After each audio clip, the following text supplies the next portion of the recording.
Hello and welcome to AgriFood Forum 2020. My name is Ruslanas Iržikevičius and I will be attempting and I will try to guide you through this forum, which is going to be a two-day forum. Don't forget to come back tomorrow. The conference is called Business as Unusual or Usual, emerging from the crisis stronger and greener thanks to digital transformation.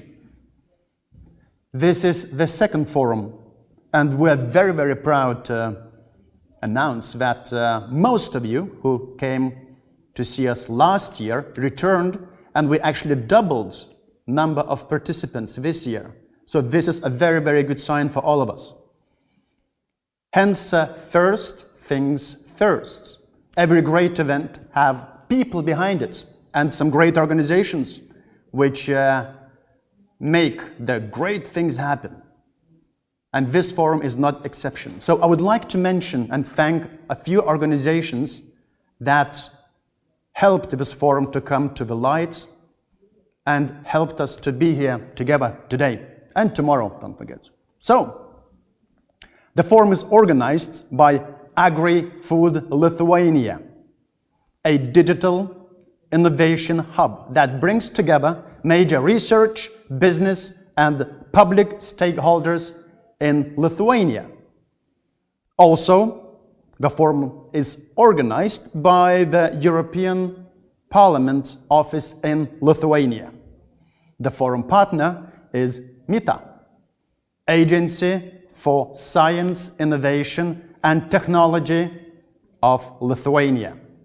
And the last, but certainly not the least, the main patron of the forum is Art21,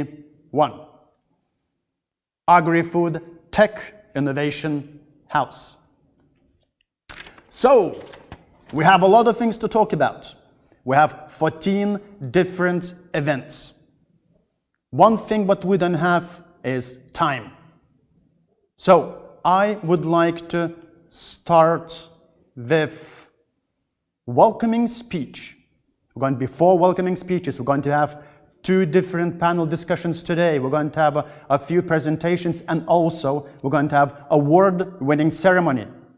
But we'll start from first welcoming speech. Welcoming speech from the new elected parliament, the Speaker of the new elected parliament, Ms. Victoria Chmilytė Nilsson. The floor is yours. Dear guests, participants, organizers of AgriFood Forum 2020. It is an honor to open this year's forum, which is dedicated to the theme of emerging from the crisis stronger and greener, thanks to digital transformation. Lithuania is famous for its agriculture. However, the rapidly changing landscape, the new challenges that the COVID times bring, pose a question whether Lithuania will manage to make a leap forward and strengthen our image as a country on the forefront of the post-COVID era. In every crisis lies an opportunity, and apart from the obvious and painful challenges that the global pandemic brought, it has also provided us with a unique chance to reimagine the world and strive for a fairer, more environmentally friendly, more innovative approach in many sectors. And today we have a chance to use all of the potential in Lithuania's agtech and food tech in order to be at the vanguard of this change. We have a lot to offer, our traditions and know-how, our experience in the field. All of the above should be employed in order to strive for a leadership position.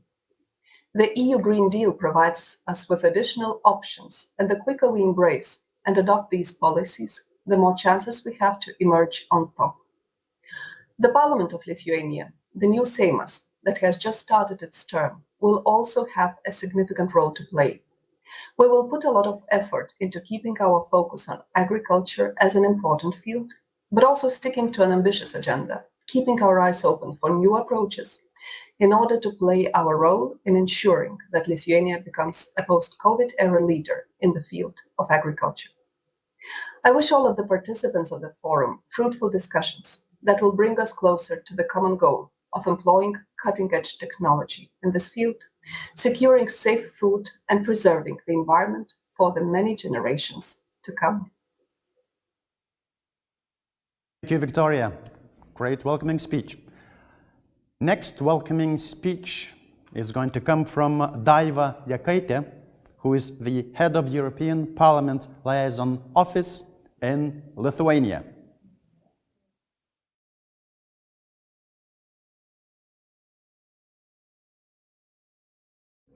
Dalyviai. Europoje didžiuojasi kalbų ir kultūrų įvairovę, todėl aš norėčiau visus pasveikinti lietuviškai.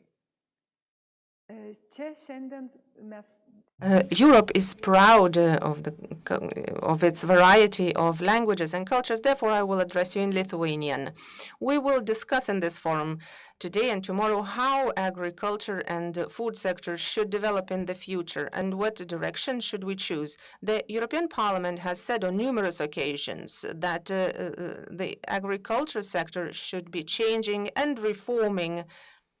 And in the discussions in October, that took place in the European Parliament, a decision was made to make food production more sustainable, more flexible, more efficient, and the food supply chain should become shorter, and this should be achieved by 2023.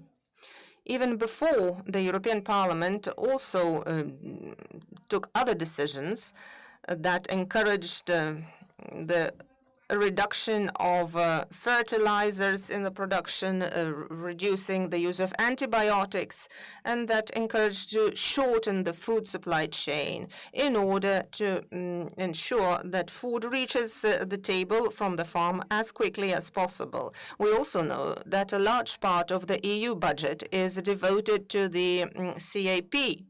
Again, the European Parliament has suggested that a significant part of this support should be directed towards making the agriculture sector greener and more sustainable, thus contributing to fighting climate change and ensuring biodiversity. So there are a lot of topics, and one of them is also how to fight the economic crisis after the pandemic. In the near future, the funds from the Economic Recovery Fund will be received by Lithuania and its people. So this is the moment when these funds could be most efficiently used in order to innovate the sector of agriculture and food production. In these 2 days, politicians, decision makers, business people, and other stakeholders will be discussing these topics here. My wish to you is to listen in to each other's arguments, to exchange opinions in order that the decisions that will be taken by all of us in the politics or business will help us to reach our. Thank you so much. Great, encouraging words. Now I would like to pass the floor, the screen, shall I say, with opening remarks by Mr. Augustas Alešiūnas, business angel in AgriFood Tech, CEO at R21, and the soul and mind of this forum. Augustas, the screen is yours. Good morning everyone. Honorable Speaker of Lithuanian Parliament, guests from European Commission, guests from European and Lithuanian Parliament, farmers and industry professionals. I say welcome to you all by gathering here in AgriFood Forum 2020. And today's topic, what we are having, is business as unusual. Here I would like to express my surprise and wow, because today here we are more than 600 people, which means that more than 500 industry professionals have gathered here today to talk about the challenges, what is important to us, and to make the impact, and of course, to respond to call to action. If to fly back a year ago, when we were organizing Agribusiness Forum 2019, of course live in Vilnius City Hall, we pinpointed and concluded 2 most important things of that conference. So I would like to remind them. The first was, we all agreed that to digitalize the agri-food industry is really important, but yet, at these times, it was pretty much more like a luxury item or a luxury good. And the second thing on what we had a lot of discussions and agreed that in the European Union, in Europe's region, we don't need to compete with each other. We don't need to compete on the internal market, and we don't need to compete with the neighborhooding countries and other countries in the European Union. And why? Because there are so many more competition all across the globe. We have different regions and we have different continents. So my question is, what have changed within a year of COVID-19? And my conclusion and my opinion is that, firstly, digital tools is luxury no more. It's our weapon, which we equip every day. Even the format of the conference shows that we are all okay by being in the digital space. So, and the second thing is that I think all across the globe, we don't need to compete with each other because we have one common enemy. And of course, you know the name of it. It's COVID-19. So only if we will become the strong fist, we will unite all together, combine the knowledge, the science, the experience, and the ecosystems of each of us, we will be able to fight against the pandemics. We will become more stronger, more resilient, more sustainable, and of course, more innovative. And I have two dreams for today. The first dream is that once this conference will be finished, the conclusions of the AgriFood Forum will become like an agenda, the plan and the call of the actions for the next year. So what we are discussing today, it will become the physical body next year. And the second dream is that within those 2 upcoming days, we would not only talk and share the experience and insights, but each of us would think how we can help to other stakeholders in the ecosystem and how they can help us. So only by uniting our forces, we would be able to bring more value and become more stronger and of course more innovative. So once again, I salute you all and I wish you really pleasant and fruitful discussions and see you around in this event. Thank you so much. Thank you, Augustas. Cooperation, cooperation, cooperation. 3 key words, and innovation. Of course, we're going to speak about it a lot today. Next welcoming speech is going to come from Arnoldas Pranskevičius, who is the head of the European Commission representation in Lithuania. Welcome, Arnoldas. Ladies and gentlemen, it is my great pleasure to welcome you at this AgriFood Forum and to welcome your intention to talk about both green and digital ambitions of the European Union in this very critical point in its history. In many ways, the European Commission sees both green and digital as most important parts of the twin transition which will allow us to recover from the current COVID-19 crisis the best. We see the European Green Deal, and we do see the digital decade as our new economic growth strategy. We see those areas as the new economic model as well, where many of our businesses can become competitive globally and can be profitable and earn a new reputation. European Green Deal, as you're very well known, is a signature policy of this Commission. President von der Leyen, already 1 year ago, on the 1st of December, when taking the post and forming her team, has announced the goal for European Union to become climate neutral by 2050. And we have already done a lot of deal in this period. We have produced the climate law, which at the moment is at the European Parliament and to be adopted, which will clarify the member states' ambitions in terms of 2030 and 2050. We have also proposed the many strategies like a biodiversity strategy, or indeed from farm to fork strategy, which is so important for the sector of agriculture. We have presented the Circular Economy Action Plan, where we really must invest so much more in terms of circular economy. We have also just introduced this autumn the new renovation wave in terms of channeling investments to make many of our buildings much more energy efficient. And there are so many more things to do in terms of the hydrogen strategy, in terms of offshore energy sources, in terms of really trying to make sure that in our economies, from transport to agriculture to industry to energy, we find all of the right solutions to make sure that we decrease the emissions and finally we become climate neutral. The good news, we're not alone. We already have Japan, South Korea, China, and hopefully the United States, when Joe Biden becomes the next president of America, joining the call and also pledging to become climate neutral by 2050. And ladies and gentlemen, if we will have 80% of the global economic players on board, we can achieve this goal. Digital transition comes together. Many things we want to achieve in terms of Green Deal, and many things we want to achieve in agriculture as well, such as precision farming, satellite-guided farming, we need to do with the help of technologies, with the help of innovation, with the help of investment in science and research. And therefore, in terms of digital, as well, the European Union is aiming high. President von der Leyen has called this decade a digital decade, and she wants to invest much more in data, in infrastructure, such as supercomputers and 5G, but also in terms of technologies, such as artificial intelligence, where we want to advance, but we also want to make sure that artificial intelligence is ethical and is oriented towards humans and not vice versa. Many things lie ahead of us. And what we have also as a very important tool to help us is the next multi-annual financial framework, as well as the Recovery Fund, which was approved by the member states back in July. Even 37% of the Next Generation EU will be devoted to the Green Deal.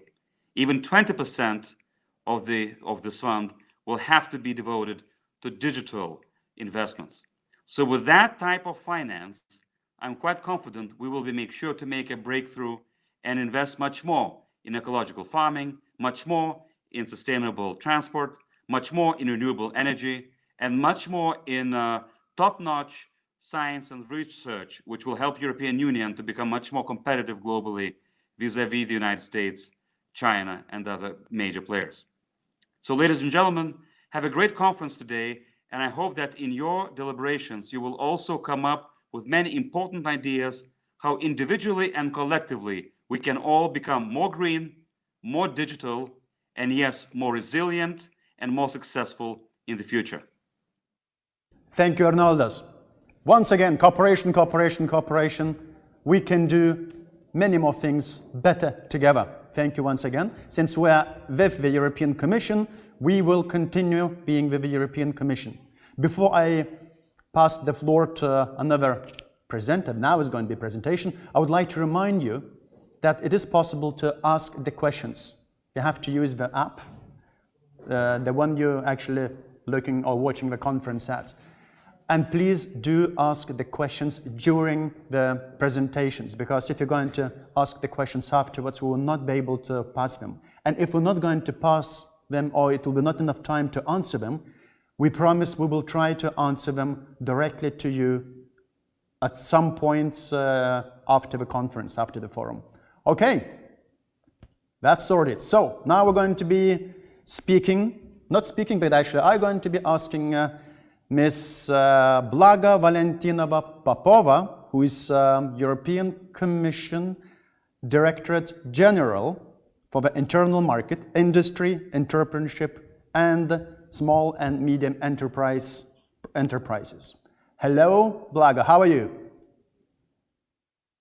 Very good, I think. Hello, I'm well, thank you. Very good, so welcome to the conference. Where are you situated now? I am connected from Brussels. So hello from Brussels. Hello to Brussels from Lithuania. Okay, so we're going to be listening to your presentation, which is called Needs and Opportunities of the Agri-Food Ecosystem. So the screen is yours. Good luck.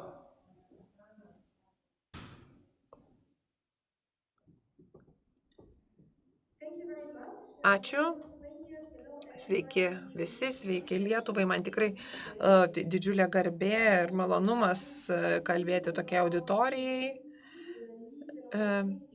Kalbėsiu apie žemės ūkio sektorių, maisto gamybos sektorių ES, apie poreikius, galimybės, politikos atsaką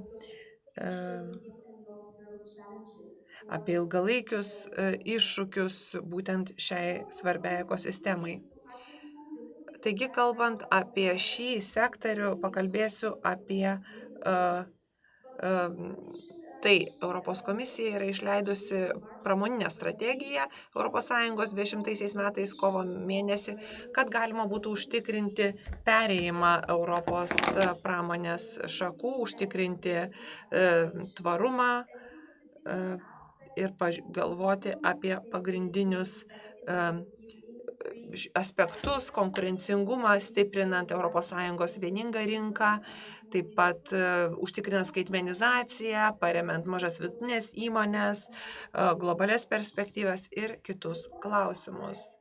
Tačiau pagrindinis šios pramoninės strategijos aspektas yra užtikrinti pramoninę ekosistemą, kalbėti ne tik apie sektorius ir politikos kryptis, bet taip pat sąsajas bei integravimą vertės grandinėse tarp sektorių ir remiantis tokia ekosistemos strategija, kalbėti apie poreikius, galimybės ir sukurti priemonių rinkinį politikos krypčių taip pat reguliavimo, nereguliavimo sektorių, kad galėtume palaikyti šias sistemas. Kovas 2020 tikriausia mus primena daug, kadangi tai buvo prieš COVID krizę laikotarpis, tai mes labai greitai turėjome sukurti tas ekosistemas ES ekonomikoje, taigi mes taip pat turėjome atsaką nukreipti į COVID-19 krizę remintis šios ekosistemos požiūriu.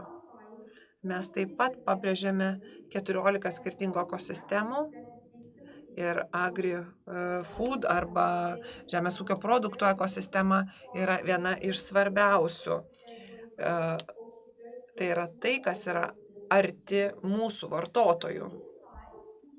Šioje skaidrėje matote pirminį planą žemės ūkio produkto sistemos. Aš daug apie jį nepasakosiu, bet aišku tampa, kad jis yra daugiau nei tai, kas yra maisto tiekimo grandinė. Viskas prasideda prieš pirminę produkciją, žemdirbystę, žuvininkystę, taip pat ir pagrindinių paslaugų teikimą pirminiai produkcijai, taip pat visa tiekimo grandinė su susijusiom. Packaging, logistics, the different distribution channels, wholesale, retail, food service, and increasingly important food e-commerce or digital platforms for distributing food all the way to the consumer, and looking at also in a circular perspective what happens to food products that are not consumed, that have to be disposed, how does food waste circularity go into the picture.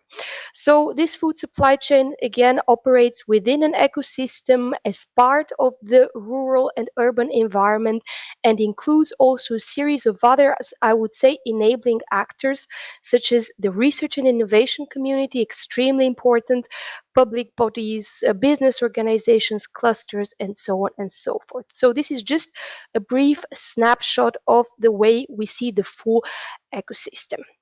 So as I said, we based our response also to the COVID crisis on this ecosystem thinking. And the next slide gives you an idea a little bit of our analysis of the situation. It's called Lessons from the COVID crisis, but it may be a bit misleading as unfortunately the crisis is far from over. But yet what we saw after those first months is first of all the extreme importance of a well-functioning EU single market for a proper functioning of the agri-food ecosystem. We remember in March the different barriers that we had, the long waiting times at borders, logistical disruptions that our food operators had to deal with, and this caused a lot of difficulties. Nonetheless, we have to say that our food system showed a very high level of resilience, and we didn't actually suffer from important food shortages in Europe. Nonetheless, it was extremely important to respond to some of these disruptions, and the European Commission came first of all with guidance to border management, and subsequently with the guidance on green lanes, for which we heard very positive feedback in terms of alleviating the blockages that we saw at borders. We also, of course, looked at the free movement of workers, which was particularly important for the food sector in agriculture, but also transporter workers in food factories that were working across member states. So we also issued a guidance on how to improve free movement of workers in those particularly difficult times during the months of March, April, and May. So the first lesson, I would say, really the importance of maintaining the single market and making sure that national measures, while obviously protecting producers, do not interfere with the internal market. We also saw emerging needs for new conditions of work with social distancing, new hygiene requirements, working in shifts, and hence resulting into higher costs for all food operators. When it comes to demand, we know that food production continued to function, yet we saw a very volatile demand. And even though the food manufacturing sector decreased in turnover in a percentage much lower compared to overall manufacturing, we still saw a shrink in terms of reduction of demand, which was mostly linked to the impact of the closure of the HoReCa sector, so the whole tourism and hospitality sector. And we know that food is very closely linked. The agri-food ecosystem is closely linked to the tourist ecosystem, and the closures of food service and food catering had a very important impact to a variable extent, depending on how much food producers were actually selling to food service. It had quite an impact on food SMEs producing specifically for that area. So some disruption of sales was noted. Some disruptions in global trade and the need to reorient, to rechannel exports. You know that the EU is the biggest exporter of food worldwide and is also a big importer. But on the positive side, as I mentioned, our food system showed a very high level of resilience. We noticed a lot of new ways of cooperation among food chain actors in overcoming the crisis. For example, wholesalers supported restaurant chains in the most difficult moments, and we had all types of cooperation in order to adapt to this new reality. So this form of solidarity, which also, of course, resulted in, I would say, more visibility for food workers and people realizing the importance of food operators in these difficult times. And you may have come across the hashtag food heroes alongside, of course, the health heroes. The people working in the food area have received an increasing visibility and recognition. Of course, some risks to sustainability. Sustainability, you know, is a core aspect in terms of our the necessary transition. We'd like to make sure that the new reality does not compromise sustainability transition, even though we saw some increase in waste and increase in demand for disposable packaging, as consumers saw that more packaging can be equivalent to more safety. So we're still living in a situation of uncertainty with COVID. Of course, we see that this brought up some new and emerging trends, and is also a source of new opportunities that can be tapped into. First of all, consumer patterns started to change, and beyond the initial increase in demand that we saw in long shelf life products for stockpiling. That was really short term. In the longer term, consumers in Europe actually increased their demand for more healthy food products to boost their immune system, increase in demand for organic food products, more attention to local products, and proximity shops. At the same time, of course, with the economic downturn, we expect to see a reduction in purchasing power, which would bring back the attention of the consumers to the price. So affordability of food will once again become one of the key factors for consumer choice. I mentioned the new ways of working in the food chain, and a very important trend where we obviously have an important role of technology is an increase in food e-commerce demand of online delivery of food.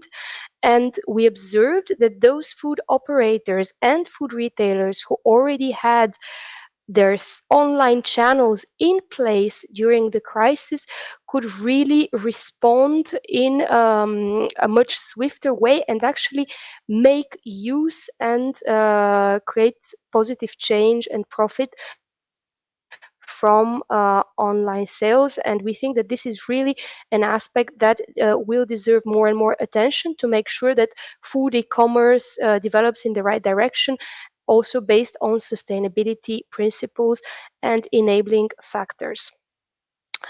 So what comes next? So the phase that we're in now, everybody is talking, of course, about the green recovery.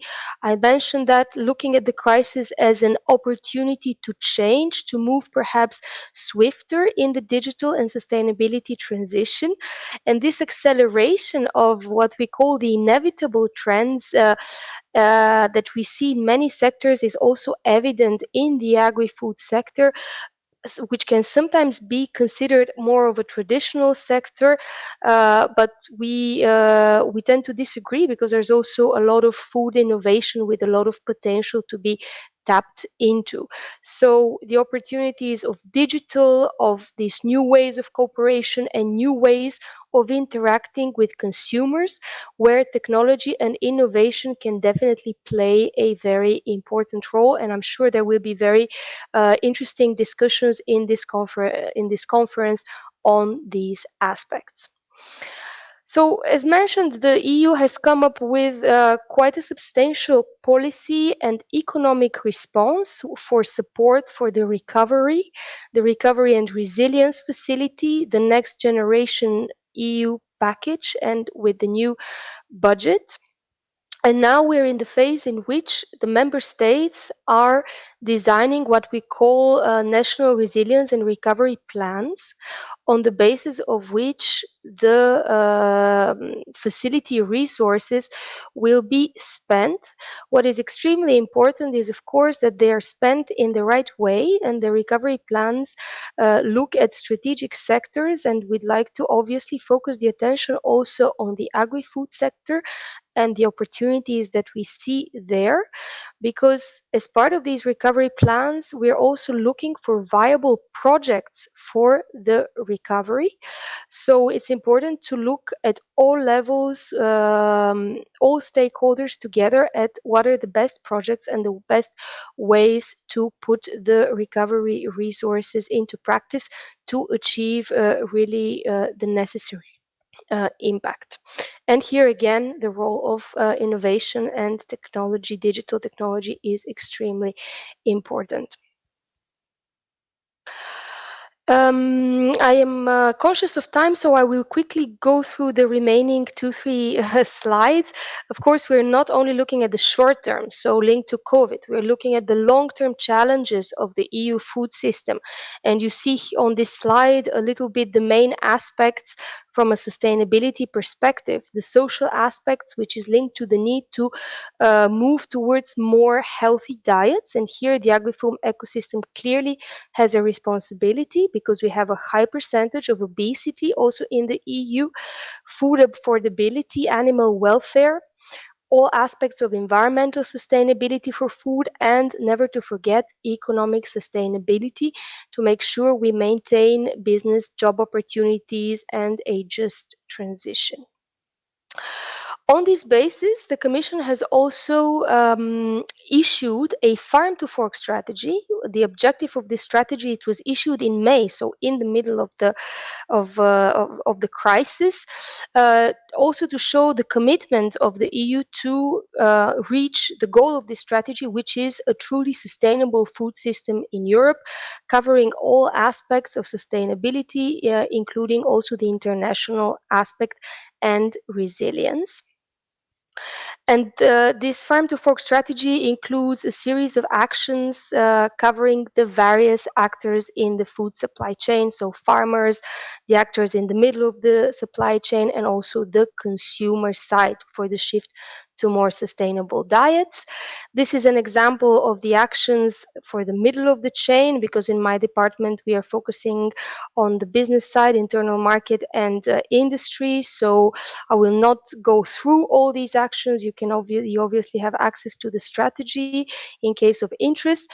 But one thing that we are currently developing is working on a code of conduct for more responsible, more sustainable business and marketing practices within the food supply chain, and specifically for food industry, hospitality, and retail.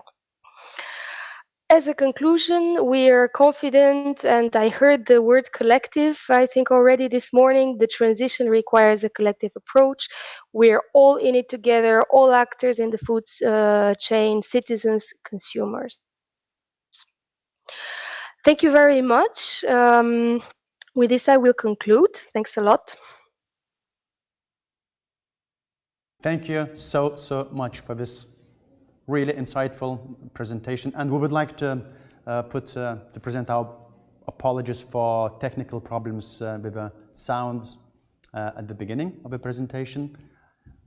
So our deepest apologies for that. I hope we will avoid this soon in the next 2 days. Let's put it like that.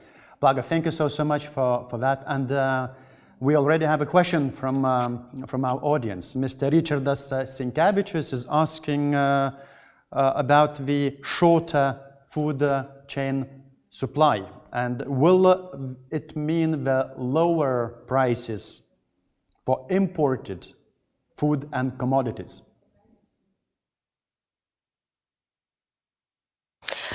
I'm really sorry, but I didn't hear the full question. There is a little bit of an interruption, so if you can just repeat that. Sure. Yeah, I will do it again. Since the food supply chain is changing and it's becoming shorter, will it mean the lower prices for imported food and commodities?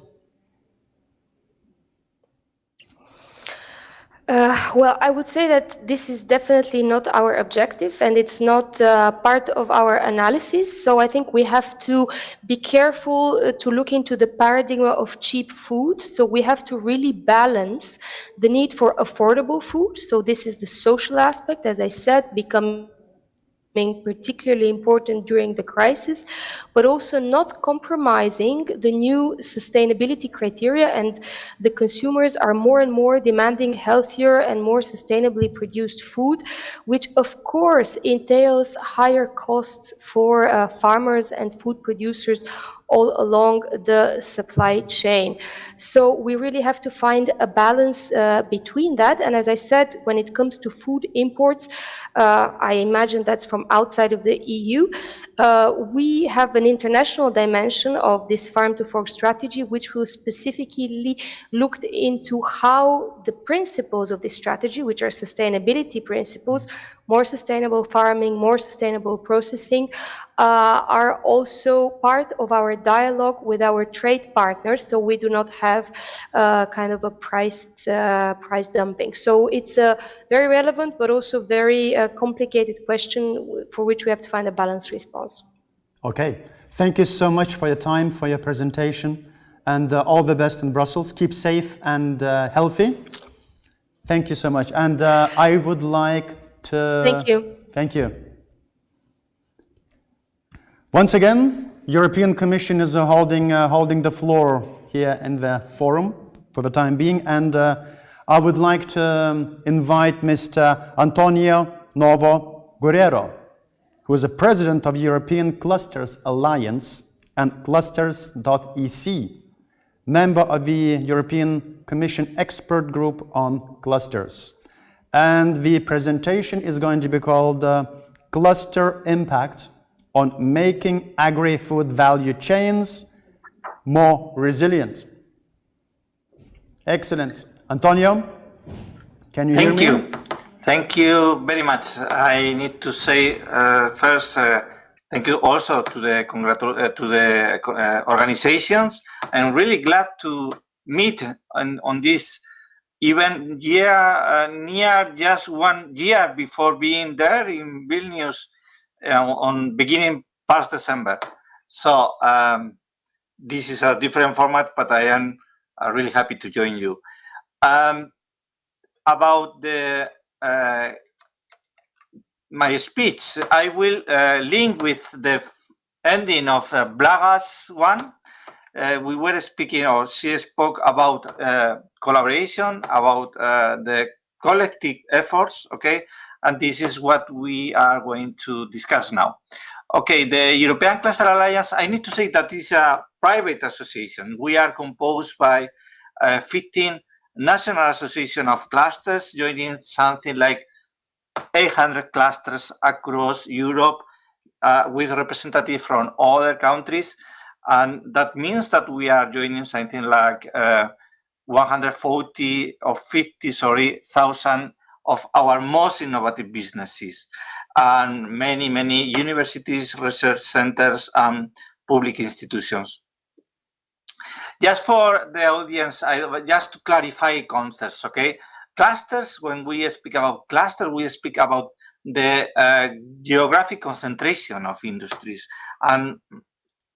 But we, the professionals working on cluster, generally speaking, we relate to the terms of cluster organization. It's important to clarify that, because when you give a cluster a natural concentration of industries, the infrastructure, the team, the methodologies to innovate together, the results are far better. And this is very important to understand. So if we support the collaboration, if we give the collaboration, the collaborative environments, the adequate infrastructure, the results are far better.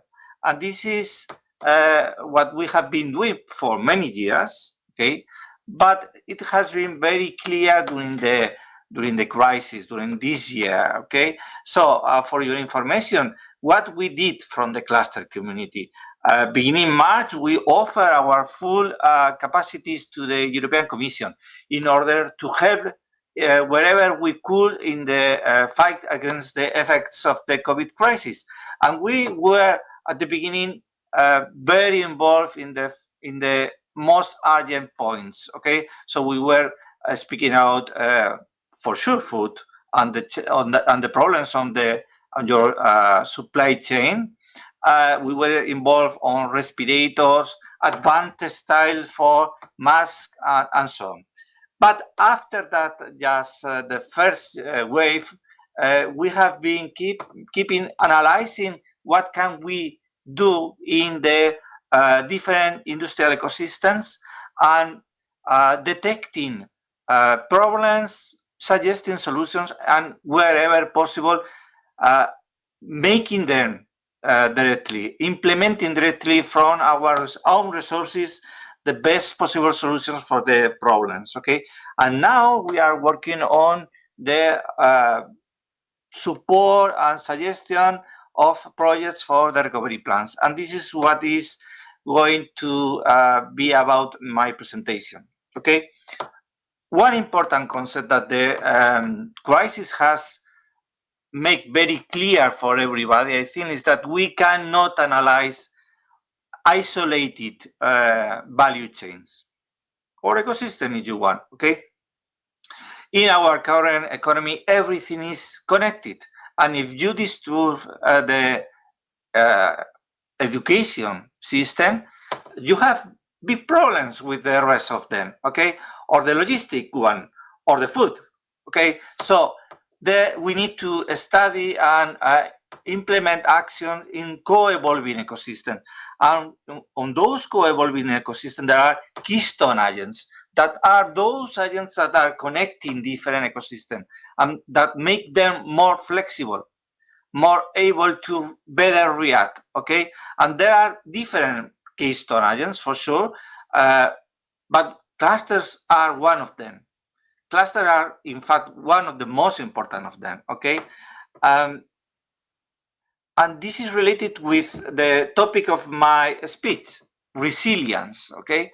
Resilience is a property of the network, not of the individual nodes. It's very difficult for an individual company to improve his resilience. For sure it's possible, but it's far more easier if you connect, if you are connected, if you have different providers for your supplies, if you have different markets where to sell, and or if you have different support environments sources, okay? And so when we speak about our capacity to be more resilient, we are building strongest networks more dense, more better connected between their nodes. And clusters, again, are critical in this area. It's our specialization, okay? So for your information, there are 108 industrial clusters registered in the European Cluster Collaboration Platform related to agri-food. That is a lot, okay? That means near 11,000 SMEs, okay, and large companies. And there are a very good level of qualification of those clusters, or many of those clusters. So we are speaking about 6 that are gold, 5 are silver in our quality system, okay, and many also European cluster partnerships, meaning cross-border collaboration between clusters. That is a very good basis for our collaboration. So we have been analyzing and detecting disruption across the different value chains, and just today, this is a novelty for my speech. It has been published the report, the official report on the European Commission that we developed during the past months, okay? The report on disruption in the European value chains and industrial ecosystem. So you have there the link in the presentation, and if you want, you will be able to read it and consult it, okay? So we detected 84 disruptions. For sure, for most of you, they will be very clear. You are inside the sector, okay? But the important point is to take action over there, okay? And so we suggested solutions for those disruptions, and we believe that some of them were correctly implemented or are going to be implemented in the future, okay? For your information, most of the disruptions have a relationship with the operational problems, with the human resources. I don't know in Lithuania, but in many countries there were big problems with the resources of employees, okay? Procurement, it's in your hand, okay? The information. And here you have a summary of the disruptions, the needs, challenges, and trends, and the proposals in order to solve them, okay? I think that we don't have time to go through them, okay? But as I said, the presentation will be at your disposal, okay? So we made some recommendations, okay? More collaboration, for sure, innovation and digitalization, green and circular economy, to readjust the legal framework, to apply programs for re- and upskilling, to improve the workplace, reduce dependencies on foreign markets and support with fundings. I think that better than the stop here, we could dedicate some, if you have questions sometimes later, okay? I'm going to speak about the program for the recovery and resilience plans, okay? So you know that they are based on those concepts that you see in the screen. We need to improve our environment, our productivity, taking in kind the fairness and stability of our economy. So we need to improve our capacity for a competitive sustainability. And there are 7 flagships, and it's very important to be aware of them, okay? And your proposals, so first, our recommendation is to build proposals for those recovery and resilient plans, okay? Your proposals should be related to one of those or several of these flagships. And so we are speaking about Power Up, Renovate, Recharge and Refuel, Connect, Modernize, Scale Up, and Reskill and Upskill. And there are, for sure, big opportunities for many of you on those funding programs and on those flagship areas, okay? Just one clarification that I have find is important, because there are, at least in my environment, some confusion around those funding programs, okay? Here we are speaking not only about the Classicals program for innovation, we are speaking about investment. And the purpose is to make joint efforts, public-private efforts, for multiply our investment capacity, okay? So, but not only about investment on fixed capital, but also human capital and natural capital. And this is very important for you, okay? And it's something that you should review if you don't know yet, and read carefully about what are the possible projects and the possible investments that could be supported from these funding resources. So I am defending that clusters are a key resource for the implementation of these recovery initiatives. And why? Okay, what you see in the screen is what is the result of our studies, and something that we have written in a letter to the Commissioner Thierry Breton, okay, and we have a very positive answer from him, okay. So we call for the recognition of clusters as a strategic agent for the drafting and implementation of the European recovery initiatives. We call to reinforce its support across the European Commission, across the different countries, across Lithuania, if you estimate it. And we call for the clusters present and participation in the different stages of the initiative. So why? Because first, clusters are a key tool for the successful and quick implementation of innovative projects. The problem, at least in several countries, is that perhaps this kind of support could not reach the SMEs, because it's easier, as we have a very short framework, it's easier to just go for the big companies, okay, big agreements.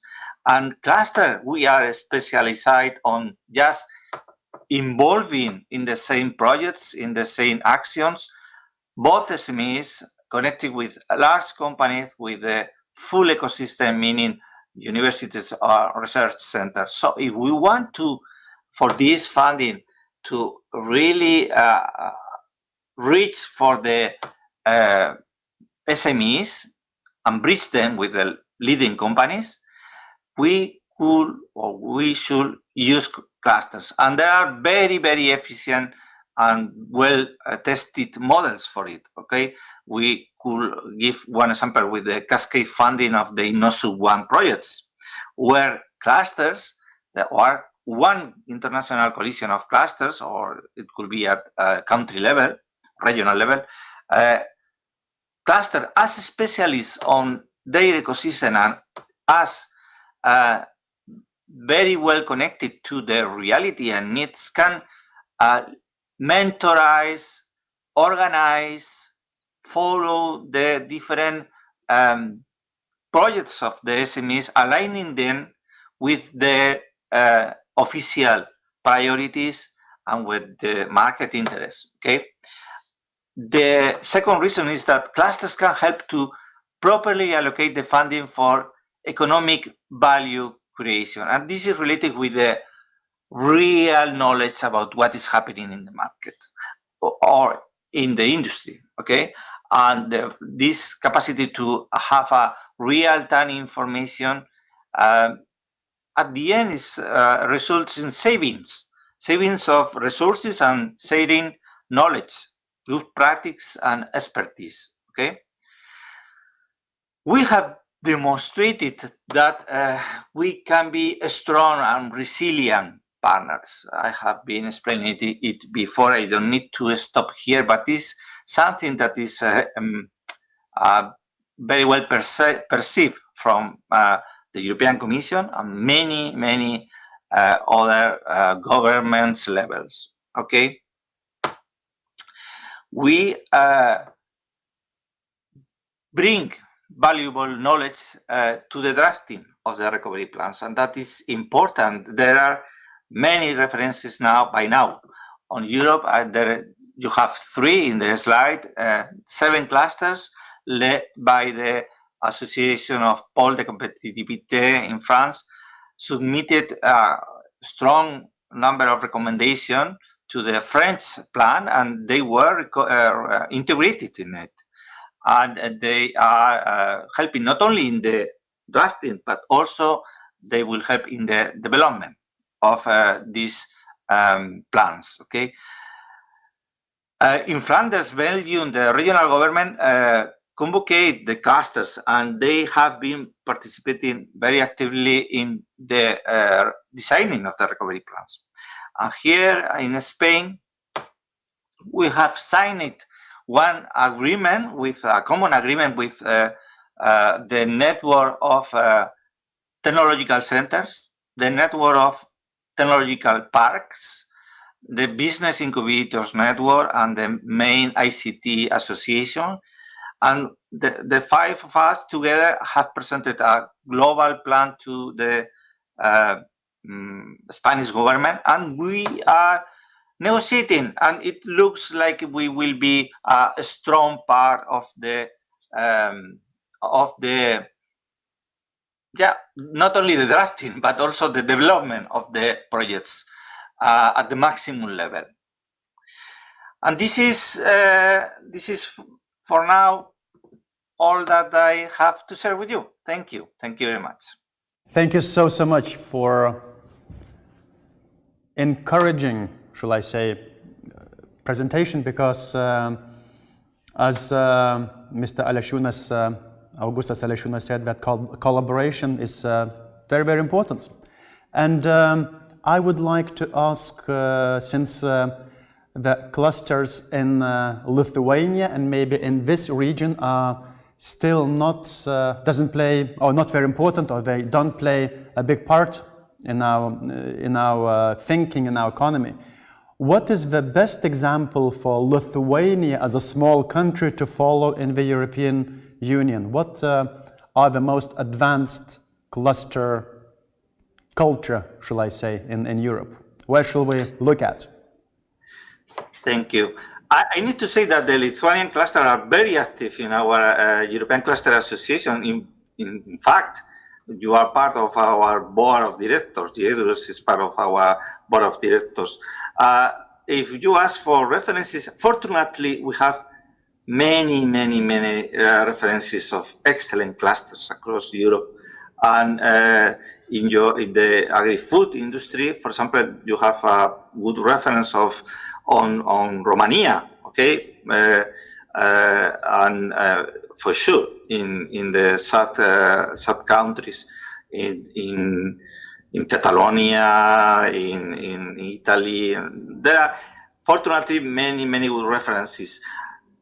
From the side of the agri-food, if you speak about the policy of support for clusters, there are also very good references. France, Spain, Germany with the program Go Clusters, Denmark, many countries across Europe are supporting strongly the cluster community. And in fact, we are growing in recognition, you know. And one of the important point is that precisely that recognition is very is critical, in fact, for us to be part of the roundtables, to be part of the boards planning future activities, because that means that the most important or most innovative industry ecosystem are presented on those plans. It's not just for ourselves, it's for the industry and the innovation capacities that we are representing, you know. But fortunately, there are many examples, good examples across Europe. Super. Thank you so much for your time. Thank you so much for the presentation. And since you mentioned Denmark, which is supposed very close to Lithuania in many ways, we have another presenter who is a Danish who lives in Lithuania, and he is going to speak about robotics. So it's Thomas Solopayev-Ronlev, who is a chairman of the board of Lithuanian Robotics Association. So Thomas is going to be talking about robotics importance in agri-food sector after facing COVID-19 pandemic. The floor is yours, Thomas. Honored listeners, hello, my name is Thomas Ronlev, and I'm the CEO and the co-founder of the company Factrobotics, and I have promised today to give a brief introduction about the opportunities and trends in for robotics in the agri-food industries. But first, a short introduction about who we are, and I will start that with a quote from the CEO of iBot Corporation, who says, "Robotics is still at its infancy, and that means a lot of opportunities for the new products to appear and markets to gain." And this is the background for our company. It's to look for the opportunities and markets to gain. Basically, we run through a number of sectors, look at where is there standard processes, opportunities to build robots that they will have a market potential. Typically, with the first client as a partner and together with them, looking for the funding to build the first prototype and then get further to the market. Some of the robotic solutions we already have, and as you can see, it's very much for the industry. But what I will get back to later is that I believe a lot of the industry robotic solutions can be adapted also for the agri-food industries. But the topic today, robotics importance in agri-food sector after facing COVID-19. Actually, I have boiled that down to an agenda where I will, to begin with, look at the COVID-19 influence, and then specifically, and then more generally on trends and then opportunities in Lithuania. So if we look at the specific influence that the COVID-19 will be doing for the agri-food industries and then the use of robotics, then there is some general trends, I would say, in the markets, which is not only for the agri-food. We will be more and more nervous to get the products from far away. So we would like to have production as close to us as possible, which means that we have to raise capacity in Europe, and that simply requires need for much more robotics. So this is one point where COVID-19 will influence, and a lot more clean room activities and testing. Again, we need more capacity, and the robotics is less expensive. If we look specifically on the agri-food sectors, then I think there is two topics. There's probably many more, but two topics that will be very key important, and that is control of infections from animals. You can see the picture of the minks that are being killed right now around in Europe because they are infected by COVID-19, and it's less interaction with animals. So that means much more automation of processes, so that the humans do not need to be close to the animals, and then the faster data collection. So that is kind of software robotization. So I think these are things that the COVID-19 will drive of future needs of robotics in specifically agri-food sectors. But if you look more on general trends, then I think that we will get much more into automation of the handling of food products, which is quite difficult. If you take the one picture with the tomatoes that are being picked, tomatoes are very soft. So when normal picking, they will splash if they are picking normally.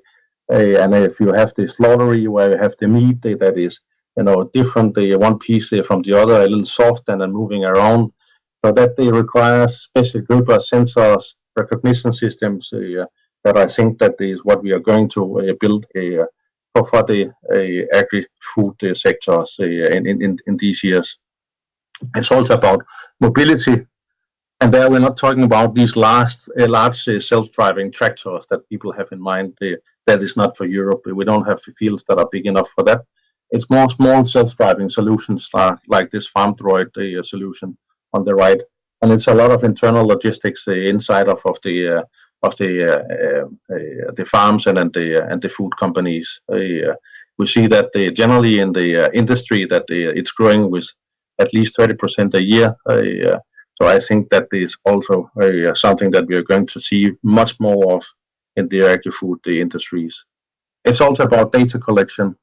We are already using drones and in the fields, but I think that we will intensify much more on this, and there will be much more need for fast collecting and then using the data to have efficient growing. We have more people coming on the planet, and we need to have food for them all. So it has to be really efficient how we do it.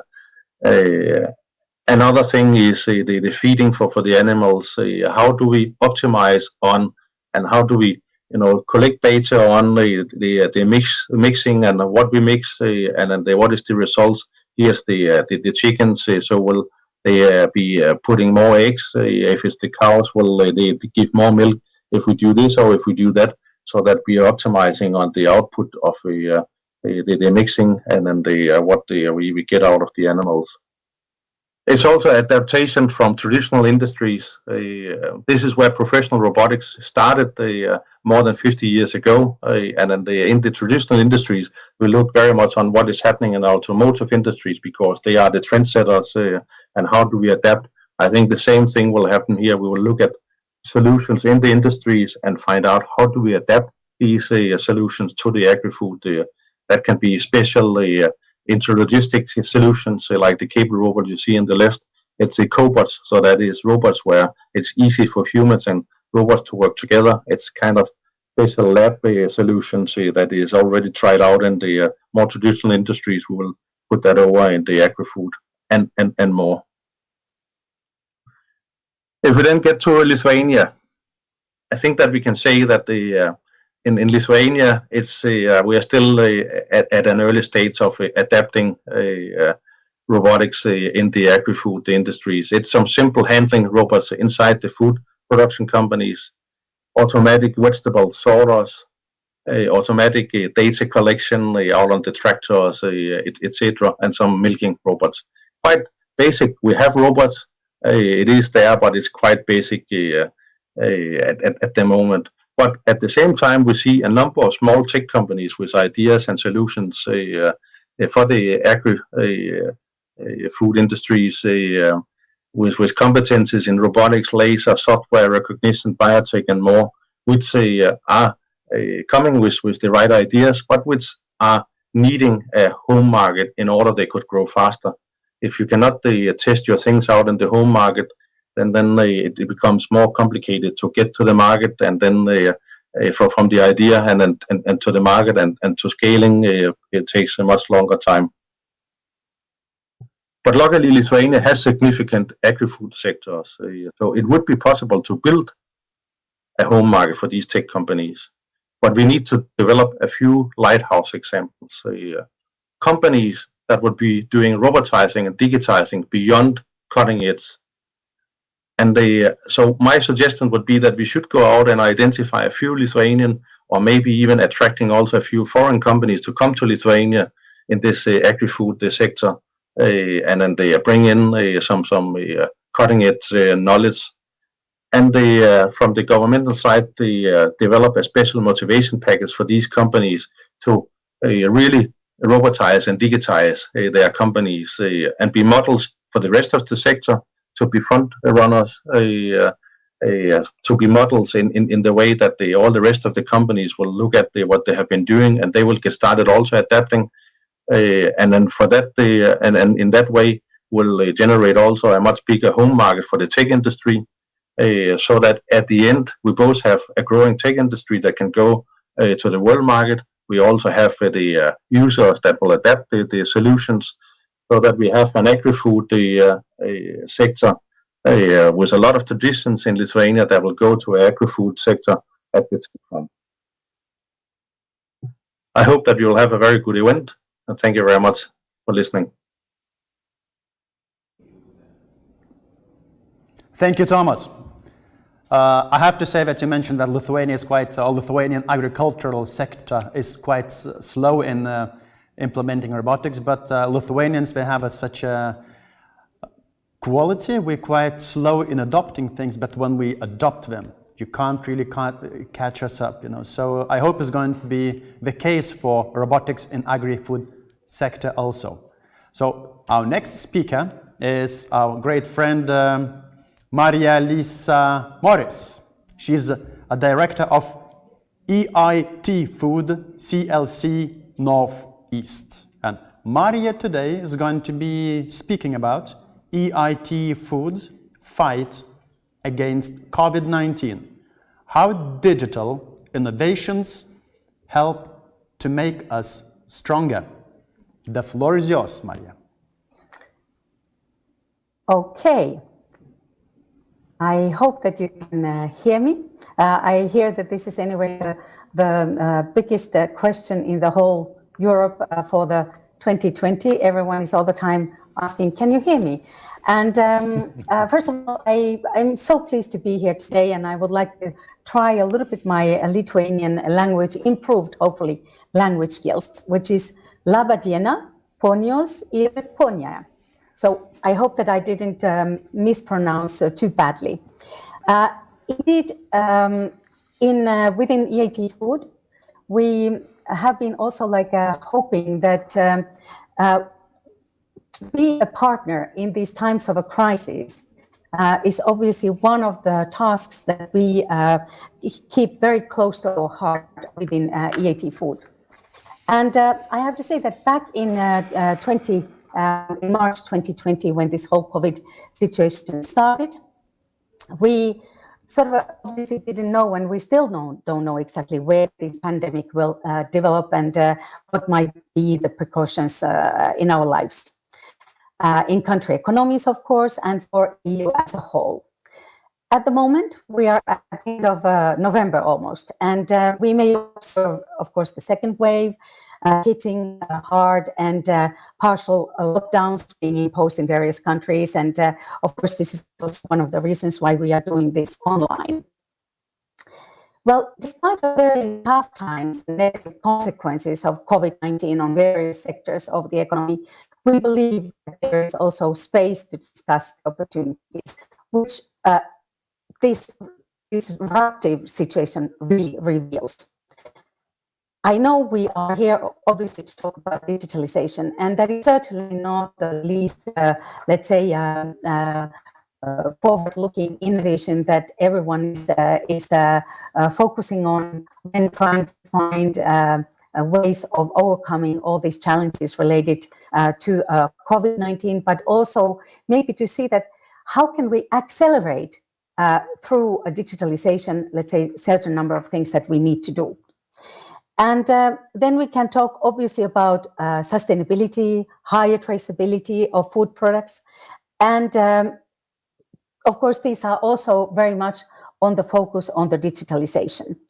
So why, as you can see in this food foresight, we basically started to do a food foresight study together with Deloitte. And this food foresight study is actually focusing on CE countries, so what we friendly called as countries that are under the regional innovation scheme part. And it is actually really, at the same time, fantastic to try to draw the picture of the opportunities that this COVID-19 situation can also raise. And obviously, we are certainly all aware of the, let's say, very dramatic as well things that are happening due to this COVID. But let's focus on the opportunities.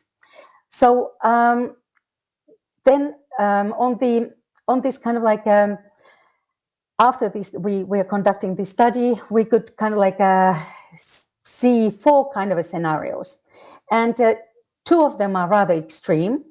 This is where we are looking at the distortion and disruption, and to see that let's say conservative consumption, consumer consumption patterns undermine growth potential of processors and manufacturers. Disruption of seasonal labor flows is, of course, one of these things that we all have actually experienced. Investment in food processing and agricultural facilities stalls. And then in the full recovery, which is on the kind of like maybe the positive side, if nothing kind of like almost changes, we would be increased food traffic and growing consumer spending. Power leads to consumption growth. Again, I mean, we think that this is nevertheless going to happen. Production surpluses dissipate, and then also labor flow normalizes. Now, whether this is going to really happen is going to be seen, and how fast this is going to happen. And we have also like 2 maybe moderate scenarios, and I have to say that maybe there's also something that is really interesting in these moderate scenarios to recover. One is, we call it a new consumer, and then the other one is kind of a new rule book. And for this new consumer, we can observe a kind of like larger online shopping capacity, which is required, and those of the retailers who are not yet, who have not yet actually, let's say, changed their systems and adapted to the new world, are already probably paying very, very hard consequences. Then there's going to be like positive demand shock, or can be a positive demand shock for agriculture sector due to preferences for more local products. Then also growing importance of goods with nutritional values. And then, of course, these altered consumer patterns necessitate food producers to be repositioned output. In this other when we talk about this kind of new rule book, we are not trying to be, of course, what is going to be on this new rule book, but and that is yet to be defined by all of us through the innovation. But we can certainly see a certain number of things, that is growing wage pressure on farmers, risk of trade complications, and HoReCa negatively impacted. This is for sure. That has happened. How that is going to be transferred into something really positive wave, and how fast the new type of a recovery will happen is yet to be, of course, seen. And then there is a very important part, which is policies and regulations part. And this is also where obviously the work with the EU officials throughout the European countries, whether it is with the EAT, organizations like EAT or something else, is extremely valuable, because the messages and the collaboration really has to happen fast. Then if we look at a little bit the situation on the agri-food sector in CE countries, there's a few figures. I'm sure that you actually know these figures, but nevertheless, I would like to bring them a little bit up, because on this, we can see that the food production has been rather resilient when we look at the COVID crisis, and there has been like a 13% of production for foodstuff in April 2020, and it really dropped only 13%. That's what I wanted to say. And then when we think about the decrease of durable consumer goods, at the same time it fell more than 43%. In Lithuania, these figures were minus 3% and minus 34%.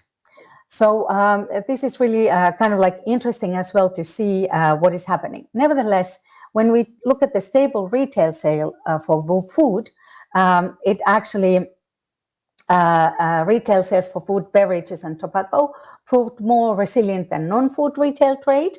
So you can see the figures here. And then in Lithuania, the figures were 88 and 80%. So, okay, these are just a couple of figures to kind of put you a little bit in the flavor of looking at these things from the figures that we were able to measure after the first wave. Now, I promised you to look at the opportunities, and so when we look at the opportunities for a sustainable recovery, I think in many ways, and I'm sure you all agree with me, that we cannot necessarily go only back to how things were. It's going to be a new world. It's going to be a new way of addressing things. And this is obviously where digitalization is going to help us.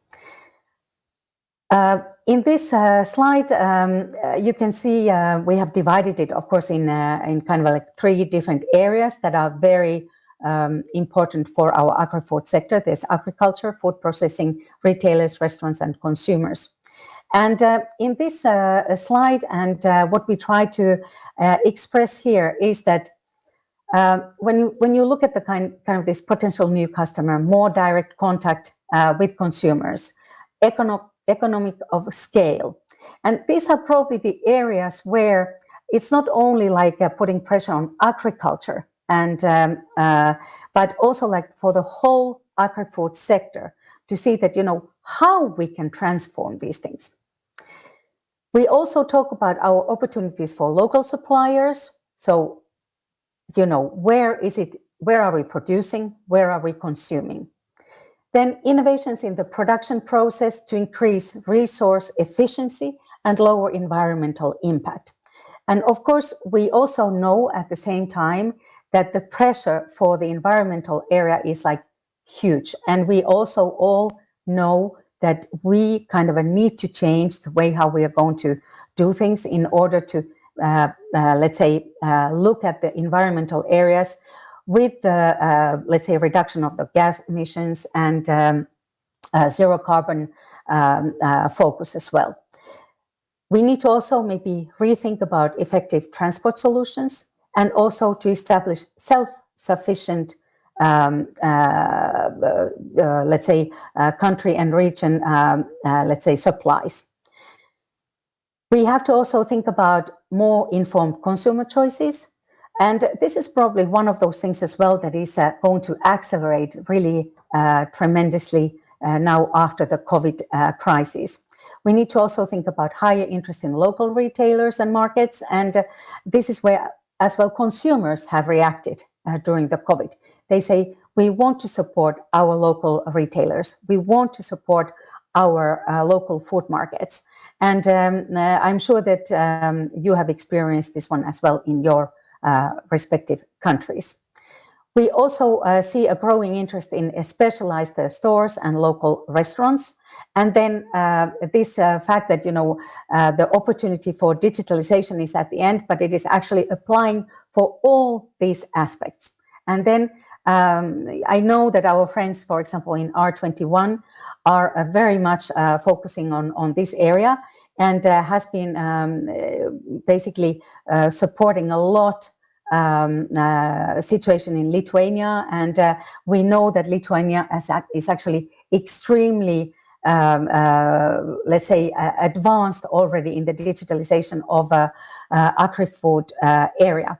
And this is, of course, happening also in other Baltic countries, but we see really a big transformation happening in Lithuania in this area.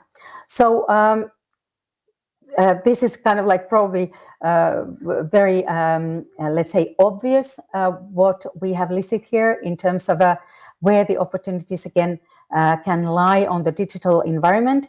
Of course, e-commerce, connecting farmers with consumers, online tracking of transportation with the region, artificial intelligence in warehouses, allowing for better planning of stock and supplies, consumer more willing to buy food online. I mean, these are just a very obvious examples, but there's much more to happen. And I can hear, for example, what is happening in France, in Nordic countries, and basically the acceleration of digitalization should actually be very, very big through the artificial intelligence, basically through all kind of a form of devices, but not only devices, but also the way how we are going to use these devices and the digitalization to create this whole new world. So I think that we are only in the beginning of this journey when we only recently, obviously, published this Food Foresight report. There is also available a specific Lithuanian report, so I hope that you all can go and actually connect yourself and download this report from eatfood.eu/foodforesight internet site, and it is on, it's available for free. There's a kind of a whole report, and then there is a country specific reports. And then we are also, if you allow a little, let's say, publication or publicity for a coming conference, which is Future of Food conference on the 1st and 2nd of December. And of course, you are also welcome to join there. So this is what I really had to say about this Food Foresight, and that we perfectly align with you, and in any way we can support obviously our partners, our partner organizations, and regional innovation scheme countries, so CE countries and Baltic countries, in this journey for the fast and accelerated digitalization to make this agri-food sector a brilliant future sector. Thank you very much for your attention. Thank you so much for your presentation, and unfortunately we are not able to see your slides, something in the way, so it's not only just about can you hear me, but can you see me also? So it was a little bit of a technical problem, but we will send your slides to all participants once the conference is over. So it was some technical issue, yeah. But looking at the Baltic Nordic region, do you think that Baltic Nordic region is cooperating enough in, and what can you do more in order to collaborate more, not only compete, but actually work together to become a regional superpower of agri-food sector? Indeed. I am sorry, I probably missed your question, the first part of the question. So would you be able to maybe repeat it? Yeah, the Baltic and Nordic region, what could it do more to become an important player in agri-food sector in Europe and in the world? Do we do enough, or anything more we can do about it? Well, I'm sure that we all agree that all the countries can do more. What I really like about when we talk about Baltics, for example, I like the fact that our regions and countries are kind of like small. I think already last year you were talking about this kind of like sandbox. It's a probably expression that is even too small to express that where you are, for example, in Lithuania. But where actually the power lies for Baltic countries and Nordics is that we have a possibility to actually do something really quickly. So we have access for the policymakers. We have also access to our consumers and citizens in a way that we can actually have a really fast reactions. And so I think that maybe we don't always use this power enough. And I would really invite probably to drive this acceleration through that one. And of course, otherwise we can always do more, but it's also about inviting consumers, citizens, policymakers, also to exchange together and to drive these things together to actually have the targets and reach the targets and objectives that we really want. But I think that we have something that is unique, when you talk about Baltic countries. And I think that we should simply use it. And the small is beautiful, So we simply need to use that one as our advantage. Thank you so much once again, and we will send the slides to the viewers, and all the best. And I just want to say, Lisa, see you next conference, hopefully in Vilnius. Thank you so much. Absolutely, Ačiū. Thank you. Thank you. Great. Okay, so now quite an important moment in the conference, in the forum, because the floor is going to be taken by Mr. Grigoris Hatsikostas, who is a great friend of the forum. I see him already waiting for his moment of glory, and he's going to be giving some reflections on for what he heard and what he wants to say, and he's going to be giving and leading two discussions also. So, Grigoris, sorry, you have to. Do you hear me, first of all? Yes, I hear you perfectly. I hope you also hear me. Excellent. So, yeah, we're just listening something with the noise. Okay. Is it better now? Something still with the noise. Pleasures. Yeah.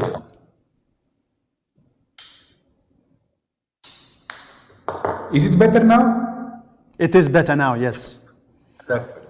Perfect. Yeah, so you see the Bluetooth technology is not always good. Yes. We'll try without it. Excellent. So, thank you very much. The floor is yours, Grigoris, and I wish you all the interesting discussions and interesting insights for our guests. Thank you so much and welcome. Thank you so much. I would be happy, but in fact, I would be happy if we were all together in Vilnius now, like we did last year. But nevertheless, I would like to start. I will be starting a little bit of reflections, and then we will go to different panels. But let's start a little bit by trying to think how life will be in our sector after the pandemic. How life will be in our sector after COVID has been tackled, after we go back to normal, or how the new normal will be. And let us try to think. We listened a lot about innovation at the policy level, innovation at the company level. Let's try to think of, let's imagine, what kind of agri-food startups do we really need in the post-pandemic era? First of all, let's try to agree on something.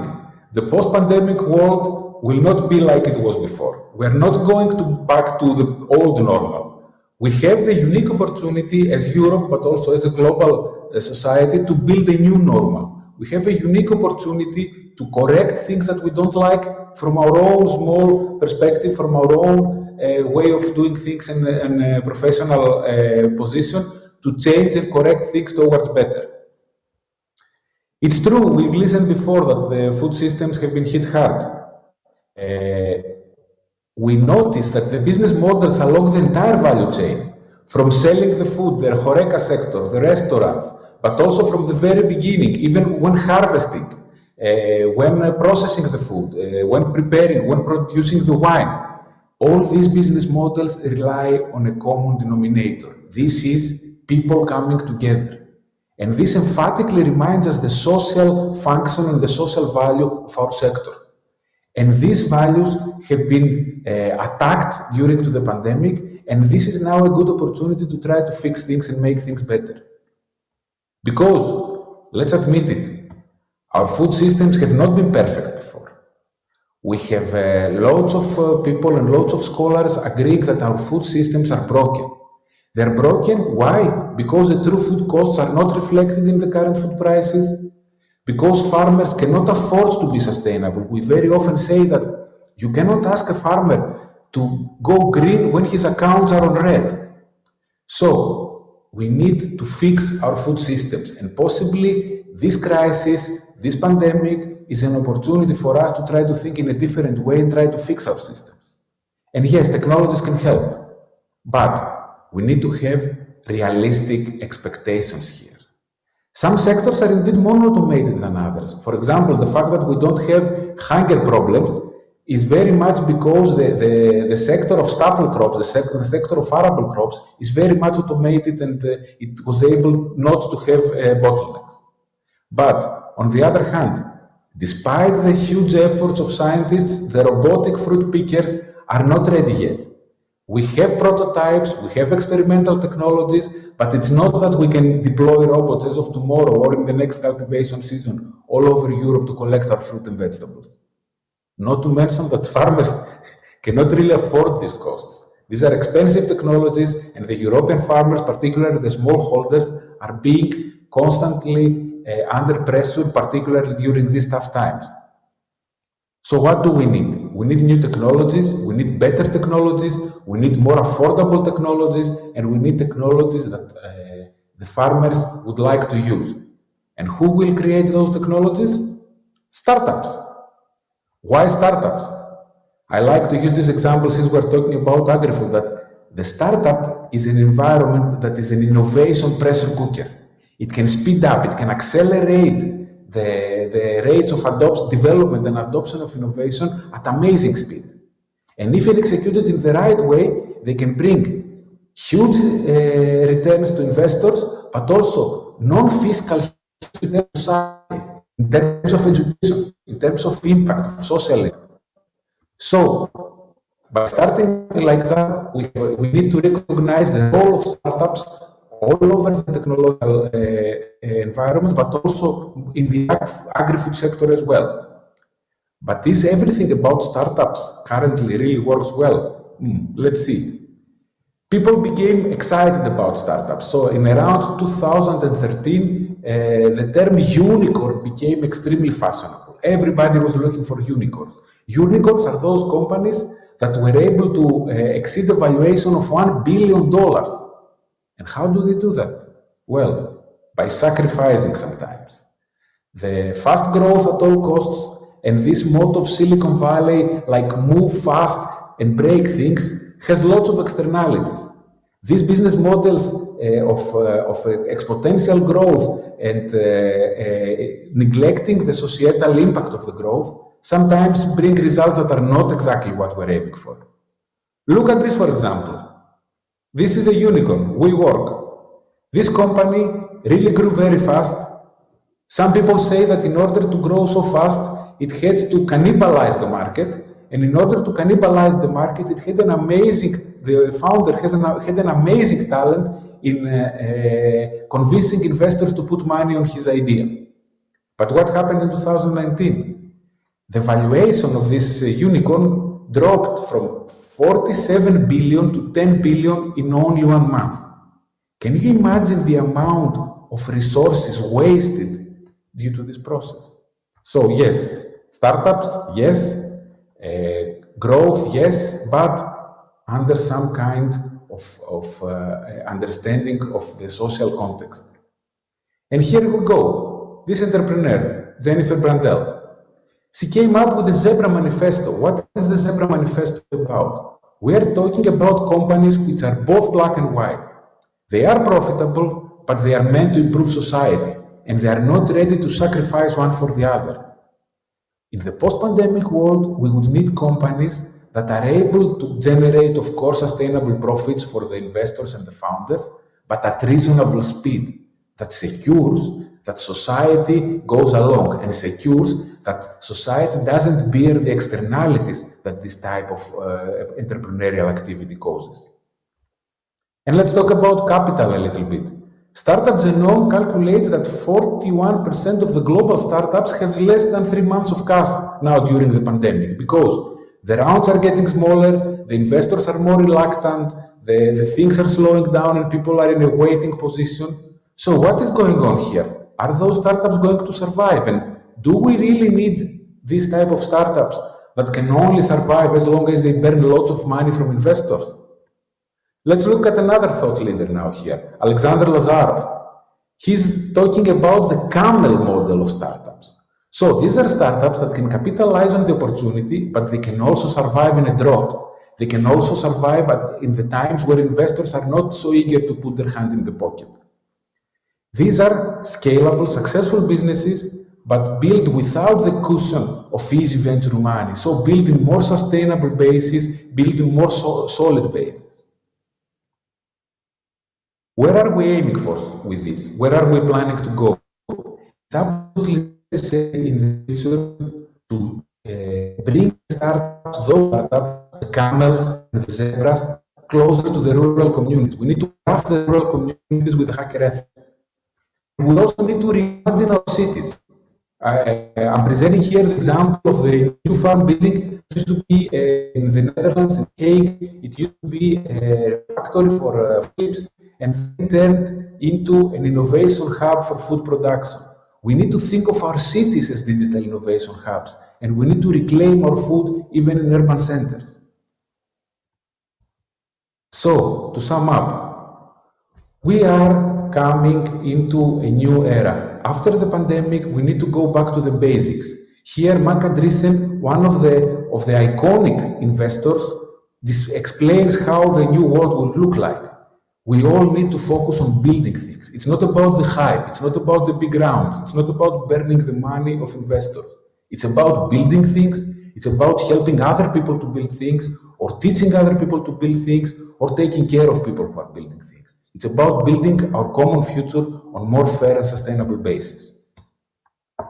I would be more than happy to answer to questions, but before doing that, we need to go now to the next topic. So I'm stop sharing my screen. And I would like to invite the next panelists. So, is everybody on the show?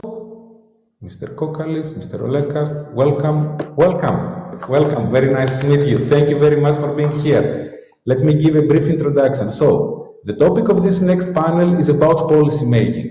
And we have a honor here today with us to have two members of the European Parliament, Mr. Juozas Olekas from the Progressive Alliance of Socialists and Democrats at the European Parliament, from Lithuania, background in medicine, a medical doctor, a surgeon, but also with an interesting career in politics, in the local politics before coming to the European Parliament, as Minister of Health, of course, but also as Minister of National Defense.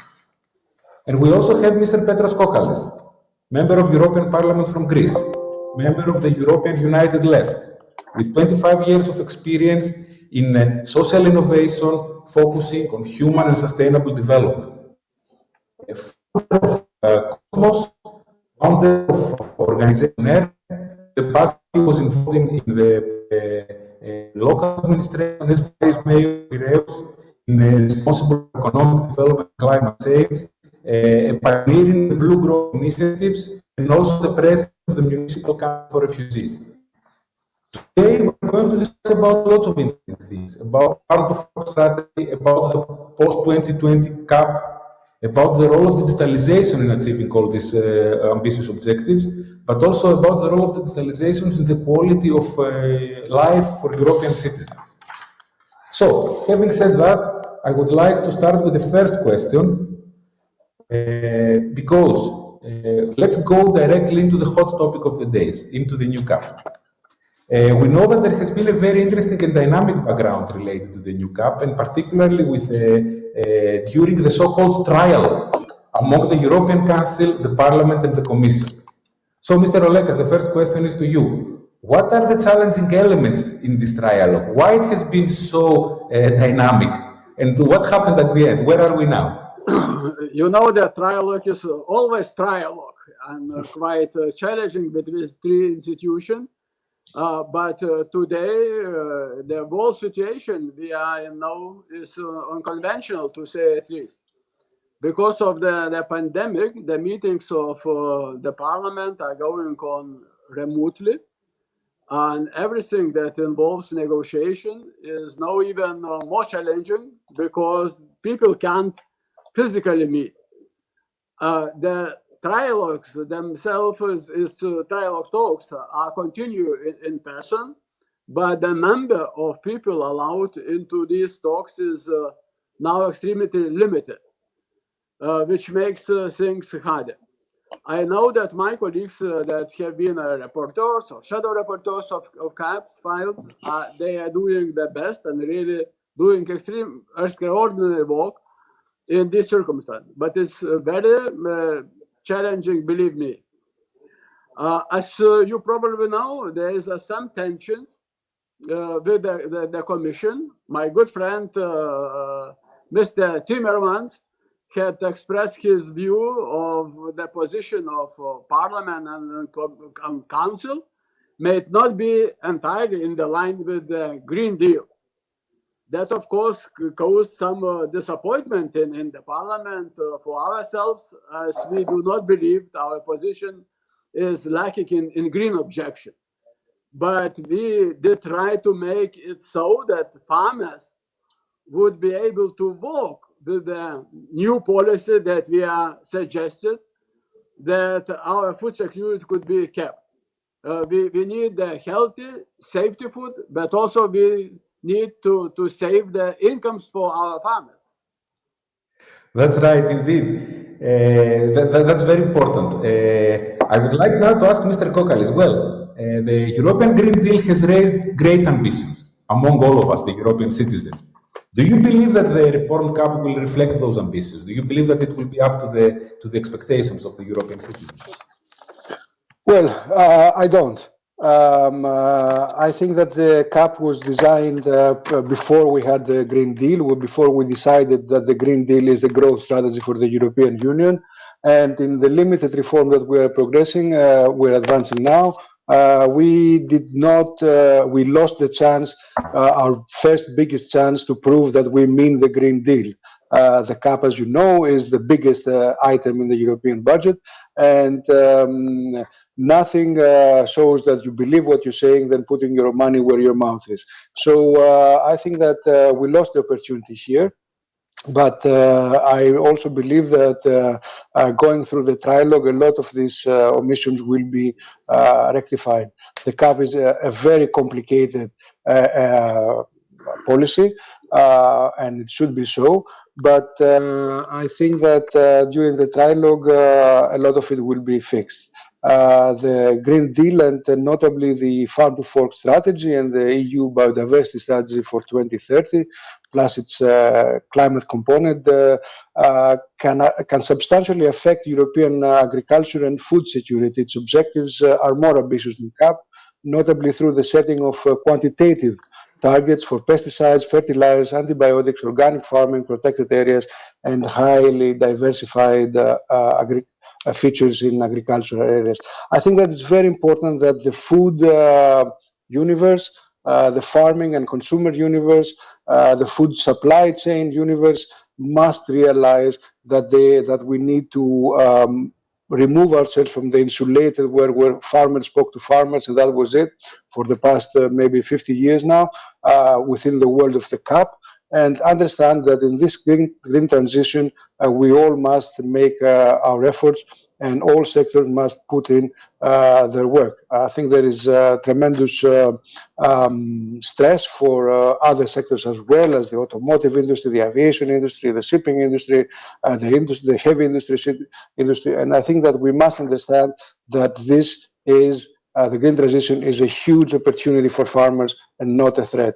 The farmers are already threatened by the climate crisis. It is their farms, it is their It's their productive ability that is being threatened by the change of the weather, which is already happening. We're already at 1.1 degrees, and we're moving forward to a world that is at best well below 2 degrees, hopefully at 1.5 degrees, which is a different world for farmers most of all. And we need to assist the farmers to make this transition.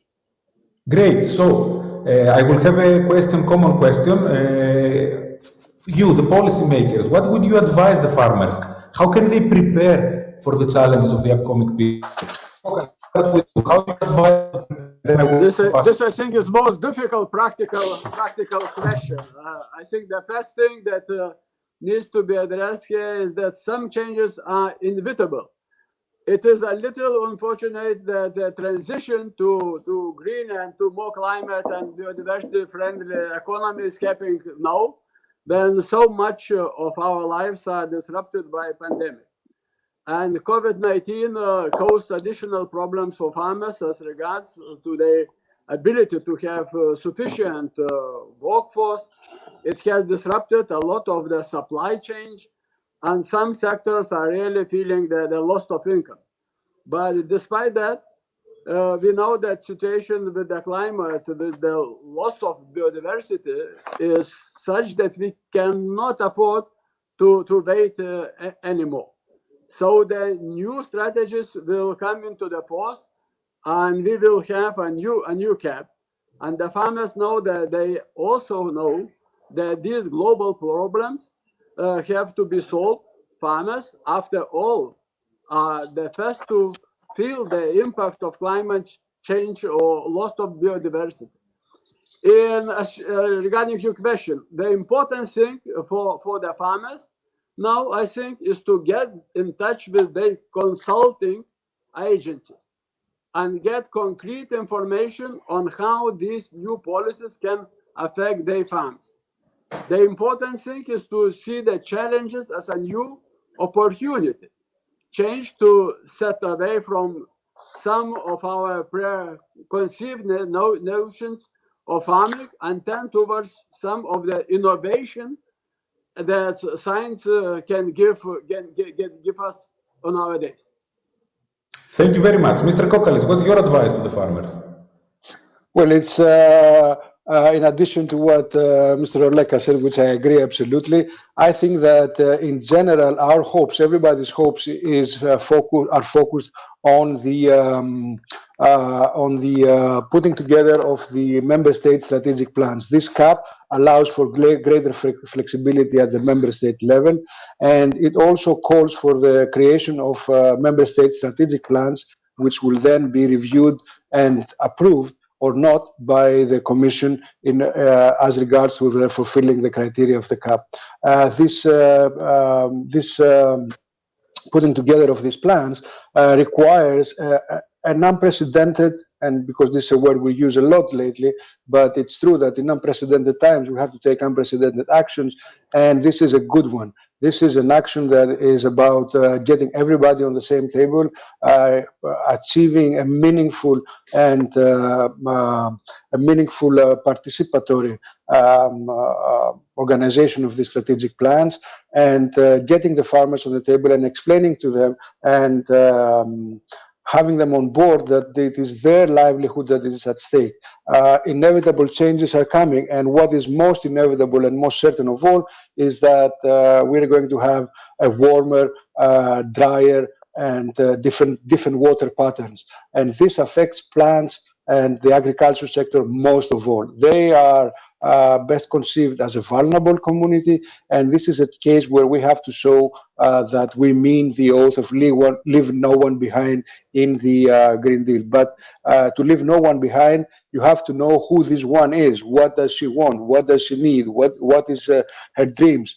And that is why I think that during the elaboration of the member state strategic plans, we must see all over Europe a truly participatory dialogue with farmers and farming organizations to make the best of this opportunity. It is a huge opportunity in my mind, and it goes hand in hand with the twin growth strategy of the European Union, which is green and digital.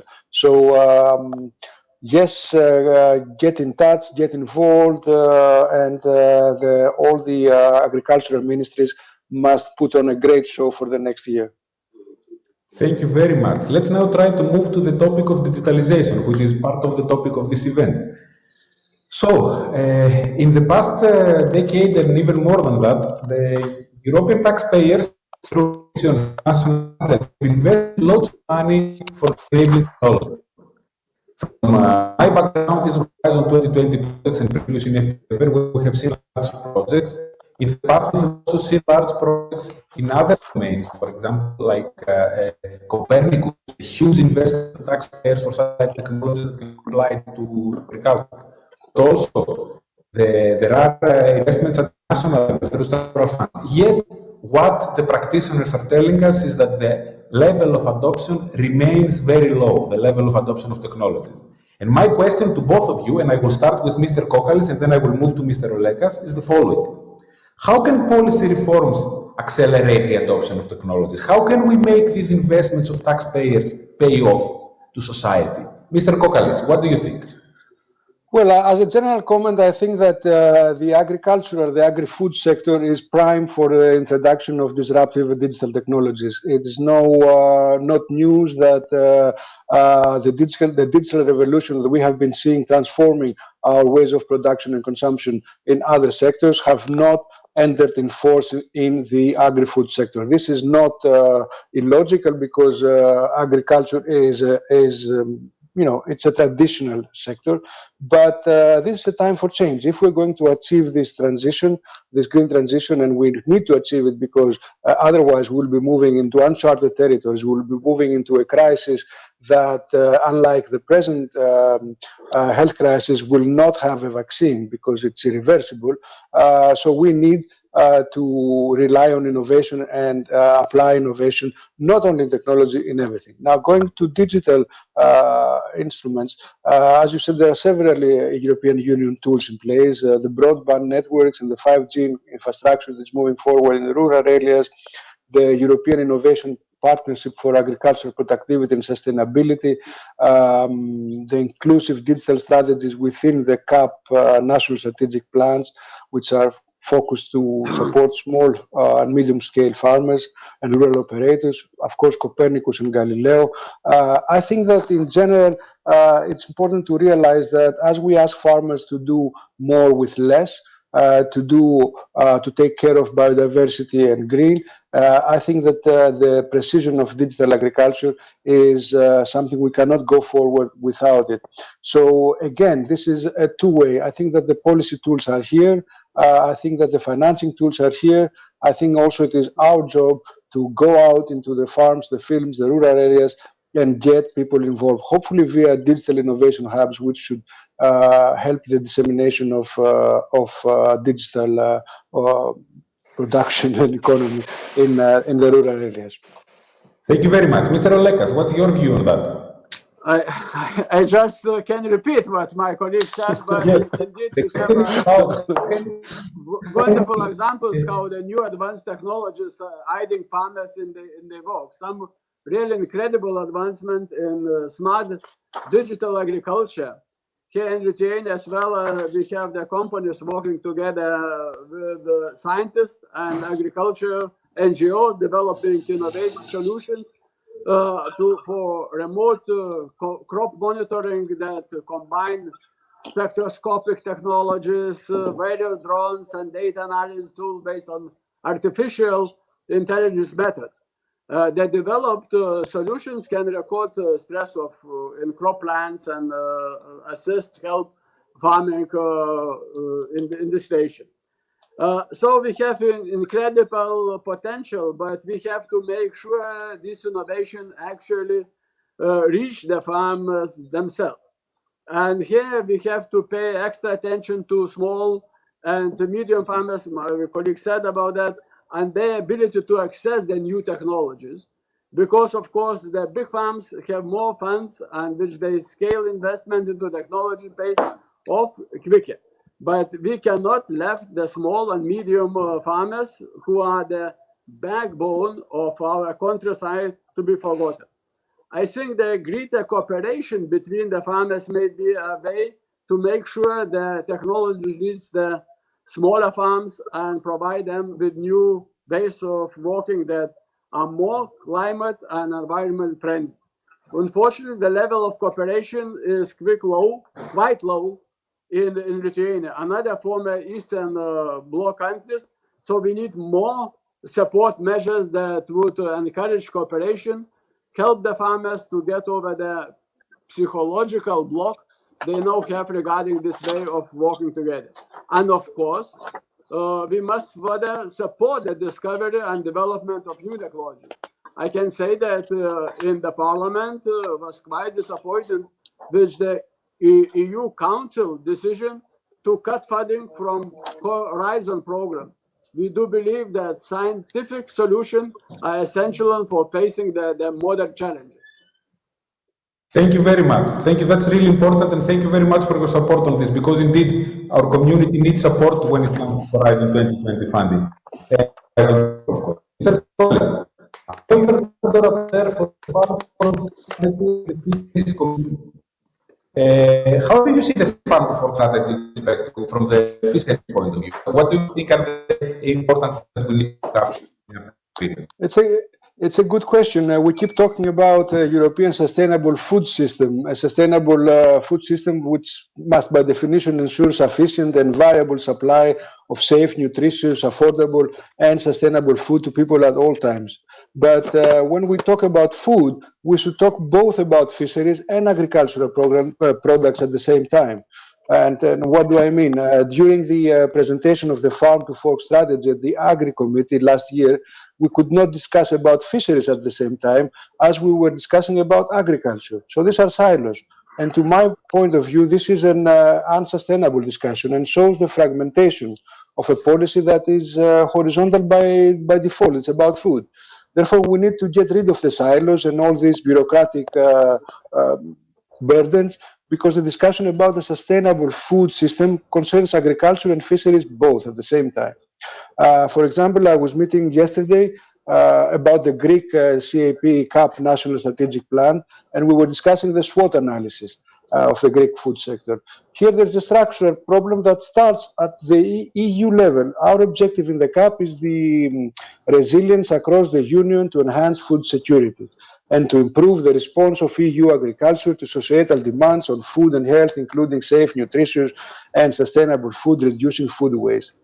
Our objective in the common fisheries policy is to contribute to the food security in the Union through competitive and sustainable aquaculture and markets.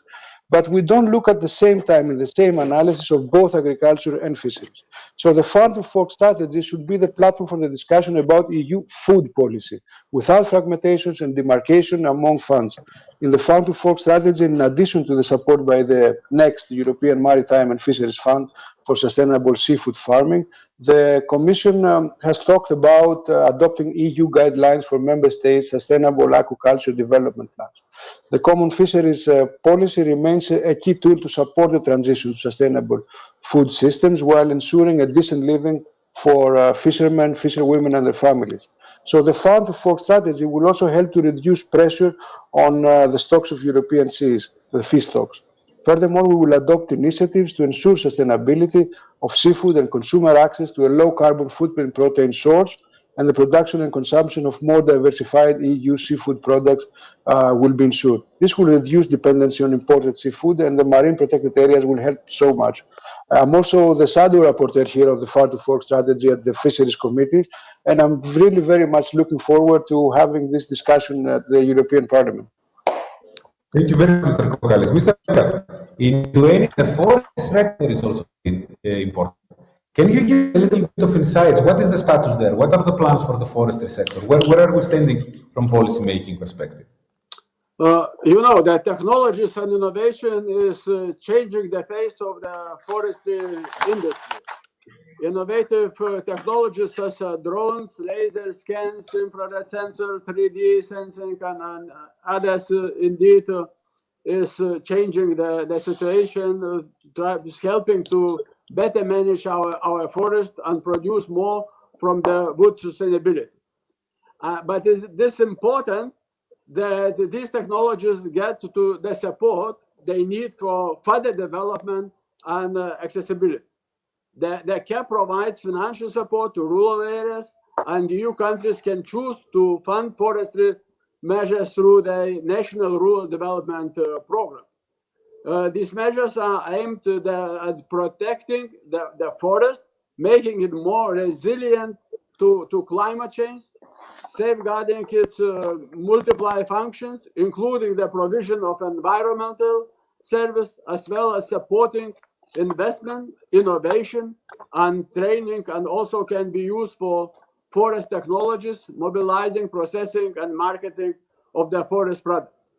We have startups that use artificial intelligence and machine learning for timber measurement and data management. Systems that predict wood mass, wood size, and wood quality of targets area using the climate, geo, and customers process data. Even companies that plant trees with drones that fire seed directly into the ground covered by biodegraded pot. So once again, the potential is here. We just need to make sure that current support measures remain in place and that conventions can be developed further. Thank you very much, Mr. Olekas. And now let us try to move towards the quality of life, and quality of life in terms of sustainability. Our European definition of sustainability includes three pillars: the financial sustainability, the environmental sustainability, but also the social sustainability. And the health and the quality of life of the citizens is very important, particularly now that we're talking about leaving no one behind in the context of European Green Deal. So, Mr. Olekas, I would like to draw on your previous experience from the health sector, and I would like to ask you, what do you believe the systemic changes that we need to do in order to secure health and nutrition for European citizens? And how do you see the technology there? As you said, I'm a medical doctor, and I can tell you that good nutrition is essential to good health. But I think that we should not go too far in the extremes. Any extremes, I'm sure most will agree that are not healthy. We have to carefully to not give into exotic food trends that have unintended by very damaging effects to far local population around the world. We know that if some specific kind of grain or plant become very trendy in the Western world, this demand raises the price globally, and the local and indigenous population of other countries are no longer able to afford something that was their staple food for generations. We have to be careful of our effect on the rest of the world. I think that affordability of food is a question that we are not speaking about enough, especially in the farm to fork strategy. In Lithuania, households spend on average 21% of their incomes on food. That is a lot compared to, say, the Netherlands or Belgium, where they spend about 11 or 12%. The people in those countries may be able to afford some increase of food price because of the lowered productivity of higher requirements put on the agriculture, but not here. I do not believe that we should try to get healthier and more sustainable diets by making meat too expensive for a large amount of population. That is not a way. If we want to diet that is not only healthy for the consumers, but also good for the climate and environment, we should give more attention to diets that are based on local products and obtained through short supply chain. That not only gives access to nutrition that our bodies had over generation developed to need, but also saves the planet from the emission of long delivered routes and help solve the problem of food waste, the shorter the supply chain, the less opportunities there are for food waste to be created. And this is also where the new technologies came in, and it can help a lot with the planning and implementing of this short supply chain, bringing products and consumers closer together through the specialized internet shop or such. Thank you very much, Mr. Olekas. Really important. Mr. Kokalis, I know and I noticed in your biography that you have a keen interest on marginalized groups, on vulnerable groups. The nutrition aspect has a very important social dimension. For example, in the past in the US, we came up with the term of urban food deserts, meaning places where the people from vulnerable economic groups, of lower economic groups, they have poor access to fresh and healthy food. Happily, we don't see that much this phenomenon in Europe, but still, we need to make sure that deprived groups have some special focus when it comes to access to sustainable and healthy food. So what's your take on that? How do you see the topic?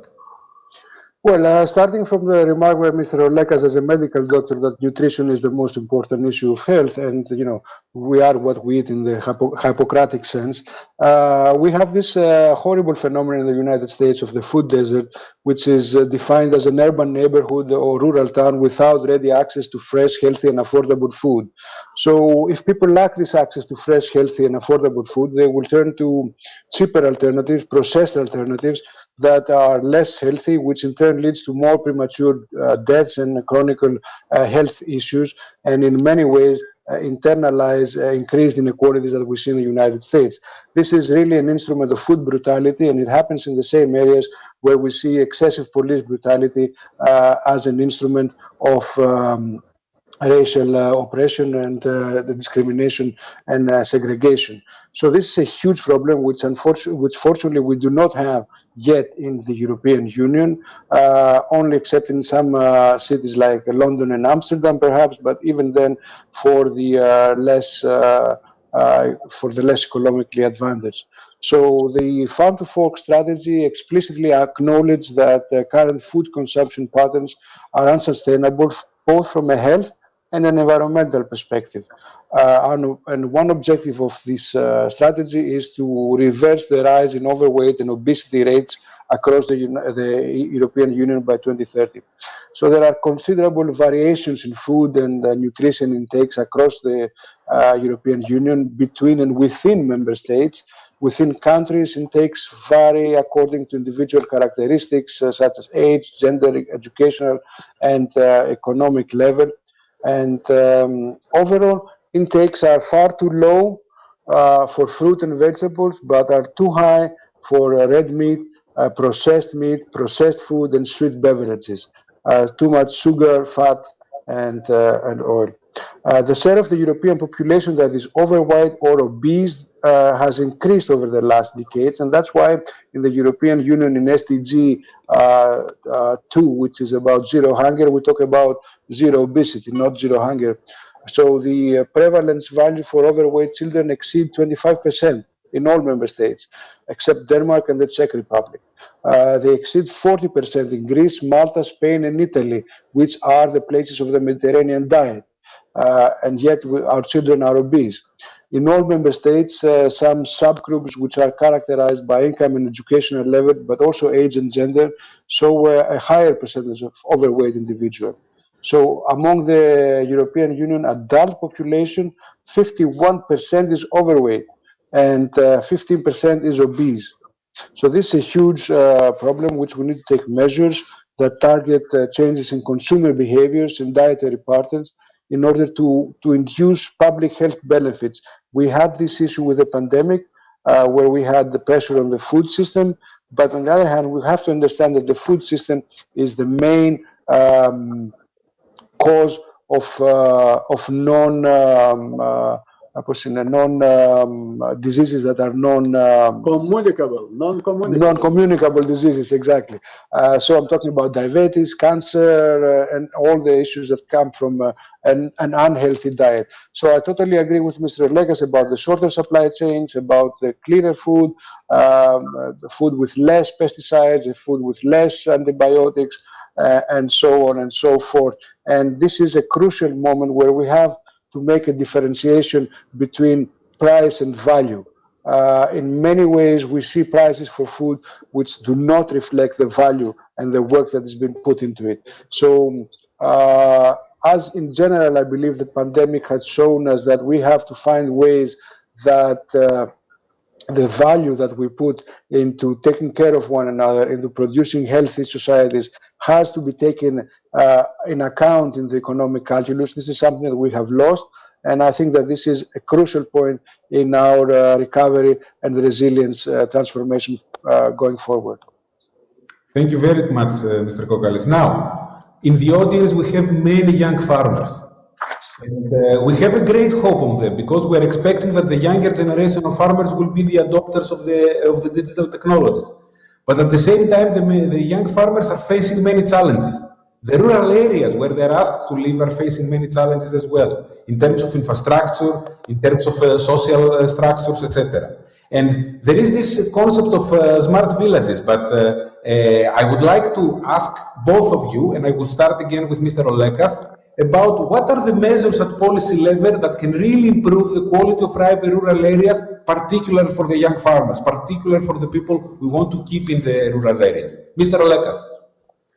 Thank you. It's again very difficult issue how we can stop flow of young farmers from the countryside to the cities.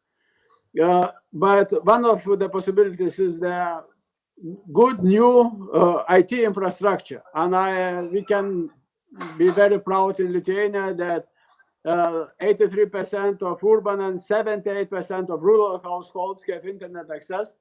Almost all of those are serviced with the broadband internet. There had been numerous national and European projects that brought internet to the countryside, and they obviously worked. So the technical infrastructure is here. As you mentioned, the issue is that our rural areas now lack the traditional or social infrastructure, school, childcare, and medical facilities, and so on. It is because a kind of cursed cycle. Young families would most settle down in the cities because of the great opportunities they offered. The schools and the other facilities would empty and shut down. And because of that, young families were even more unwilling to go to the rural areas.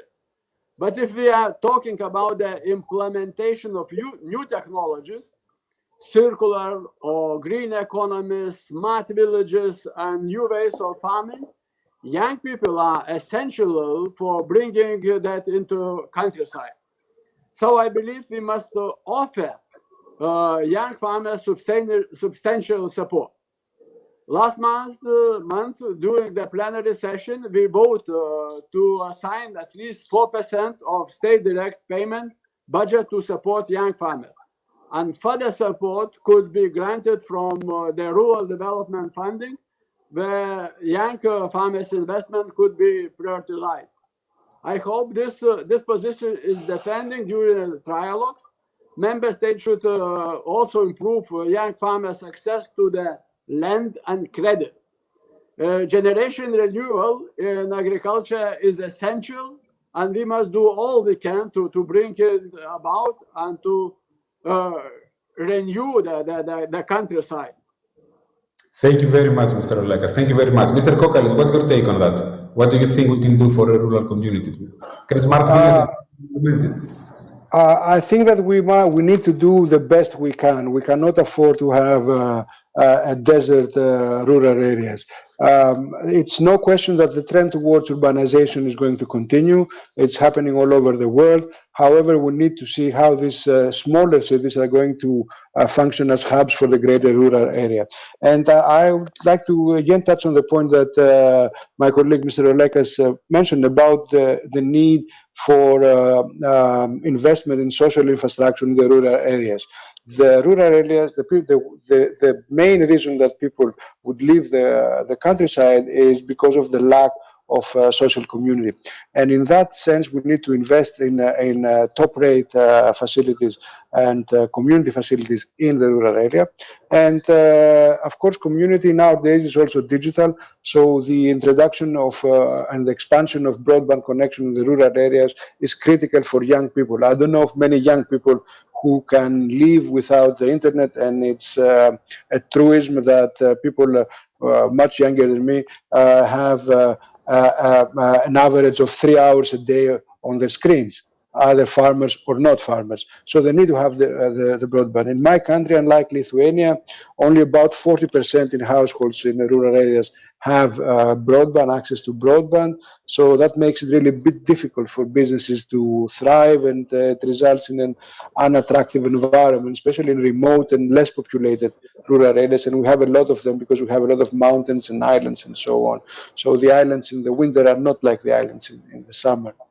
To cover the needs of smart villages, we need to have broadband, and I hope that being one of the 6 sectors in the agri-food sector, 6 targets of the Green Deal in the agri-food will help in that.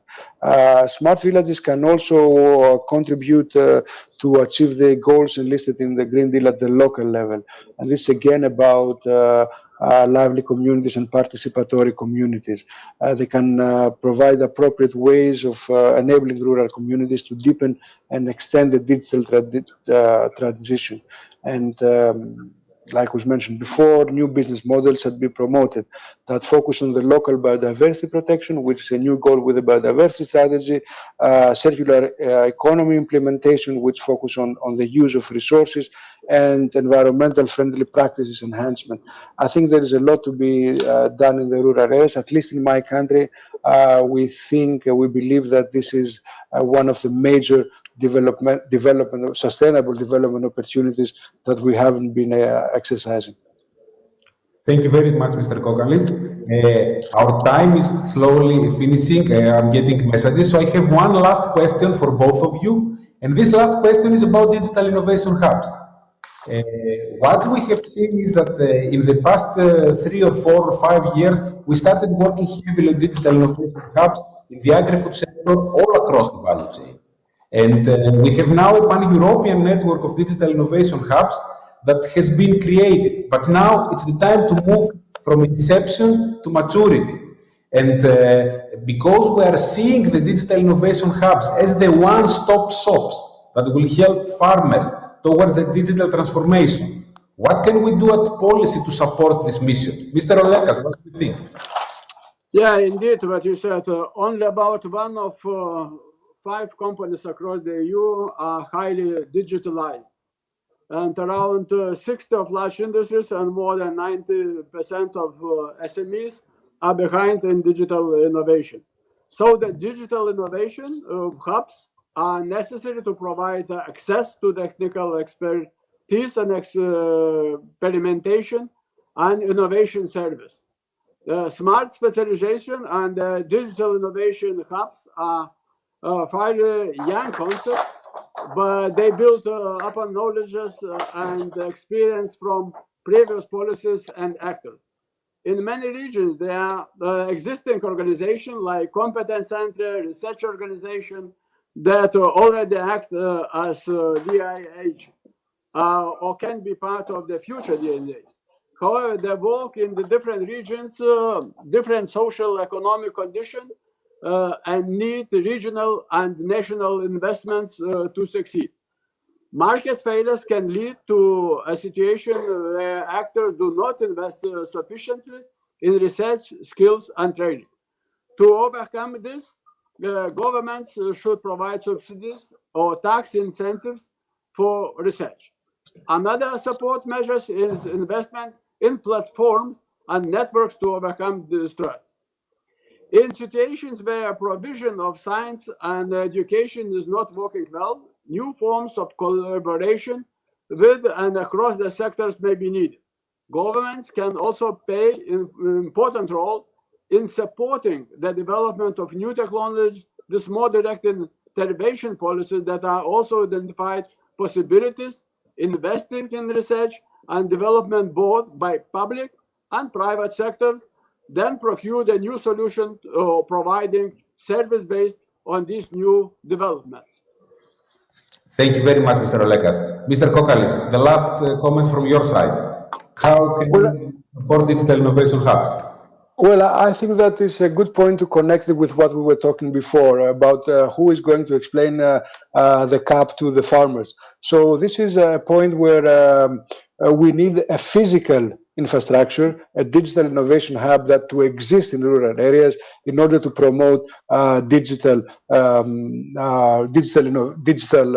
intake of digital innovation. So we really need to build them. And if the European Commission does leave the adoption of digitalization strategies to the market, there is a risk that the smaller regional farm systems and their technology suppliers will be left behind as technology providers have an incentive to concentrate on bigger markets, on bigger market segments and in the cities. So the European Commission has paid a lot of attention to this in its research and innovation activities.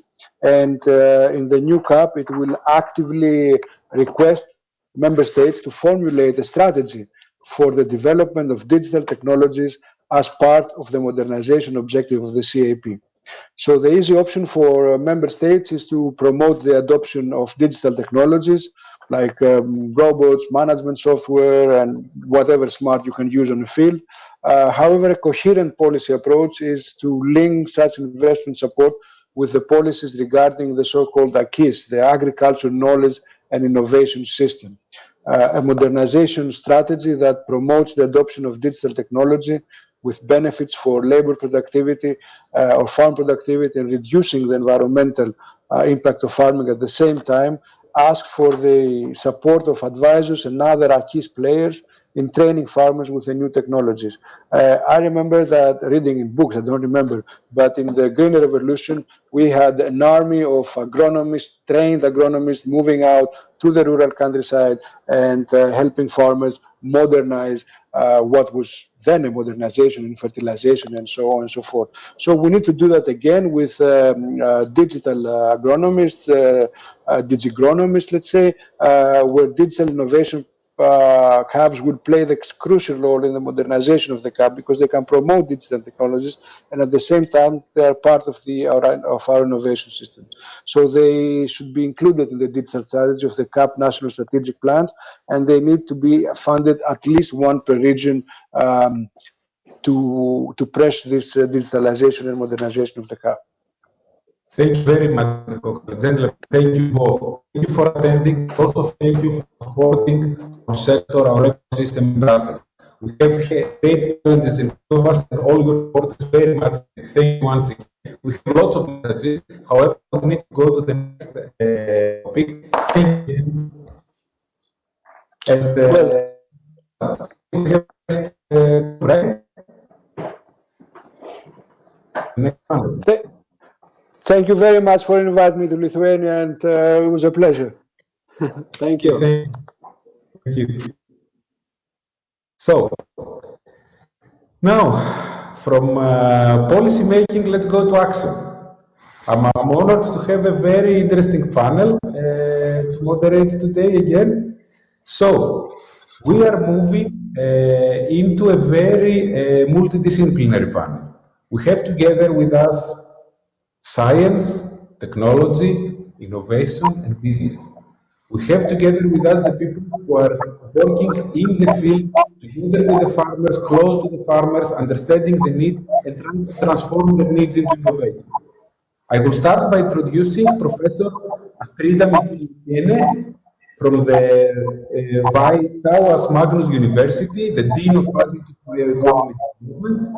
We also have together with us Mr. Vidmantas Janulevicius, President of the Lithuanian Confederation of Industrialists, but also Chairman of the BOD Group, with investments in various sectors, including solar technology, ophthalmic lenses, and DVD manufacturing. Dr. George Beers from Wageningen University and Research, coordinator of flagship EU projects like IOF 2020 about the introduction of IoT in the farming sector and smart agri-hubs. We spoke before about the digital innovation hubs, a pan-European network of digital innovation hubs. And last but certainly not least, Mr. Augustas Alesiunas, serial entrepreneur insisting to invest and to work for the agri-food sector for the past 10 years, despite the challenges and despite the difficulties. He has launched products not only in the Lithuanian and the Baltics market, but also in the global markets. And since that we are lacking time constantly, I would like to start by a question. I would actually like to ask you to have a traveling time. Let's go back to when your career was beginning. Let's go back when you started working in the sector. What technologies were at hype then? And I will start with Professor Mitsikene. Please, the floor is yours, and then we will continue. Hello, everyone. I started to work in 20th century. Managers' case contribution in the 20th century was to increase a labor productivity of ordinary employees by 50%. Managers' greatest contribution in the 21st century, increase of such employees' knowledge. These processes lead to change in the educational process. Previously, the universities used to see the important task of preparing specialists in specialized competencies, such as agriculture engineers, agronomists, IT specialists. Today, as we are living in the digital IT era, it is important to embrace the new challenges. In light of the fourth industrial revolution, it has become imminent to discuss change in education, in particular in higher education. Digitalization of education is one of the ways to work hand in hand with the change. Universities need to prepare professionals for the future, such as IT specialists, engineers who can manage the latest technologies, agronomists who can manage agricultural production using digital technologies. Finally, managers who can implement the latest technologies in their operation. All these specialists possible improvement of business competitiveness by applying more efficient digital system and other innovative technologies. It becomes possible to reduce the duration of operation and through high quality attract more consumers and enter new markets sooner. Industrial agriculture is transforming into a bioeconomy. There is a growing need for new business models, for new food products. Consumption needs are changing too. Finally, agribusiness becomes a modern digital business that creates high added value, and it's an important sector for economies of countries. Thank you very much. Mr. Yanulevicius, what was the, I'll put you now in the time capsule. How was the scene when you started? Yeah, thank you very much. Thank you for possibility to be here today with you and to discuss about future issues of the agriculture and agri-food things. And I'm a little bit far away from agribusiness, agri-food. You know, I started 24 years ago with a production of the CDs, compact discs, DVDs, and Blu-ray. It's already around 25 years will be when we started this kind of business. And of course, 25 years ago, it was first factory in the Eastern Europe when we started to produce the CDs, DVDs, and Blu-rays. It's looks for me, it was just yesterday, you know, but 25 years passed. And this technologies was very topic in our country. We just received independence. And we try to find our way. We have been young, ambitious, and try to implement the newest technologies in reality, in industry sector. That's been 25 years ago, we started with the CDs, DVDs, and Blu-rays. Later on, some knowledges about technology, especially we became, and my team of engineers became the specialist of evaporating, deposition, thin layer creation on the different surfaces. You know, the compact discs need to create some aluminum layer later on to get back information from the CDs, DVDs.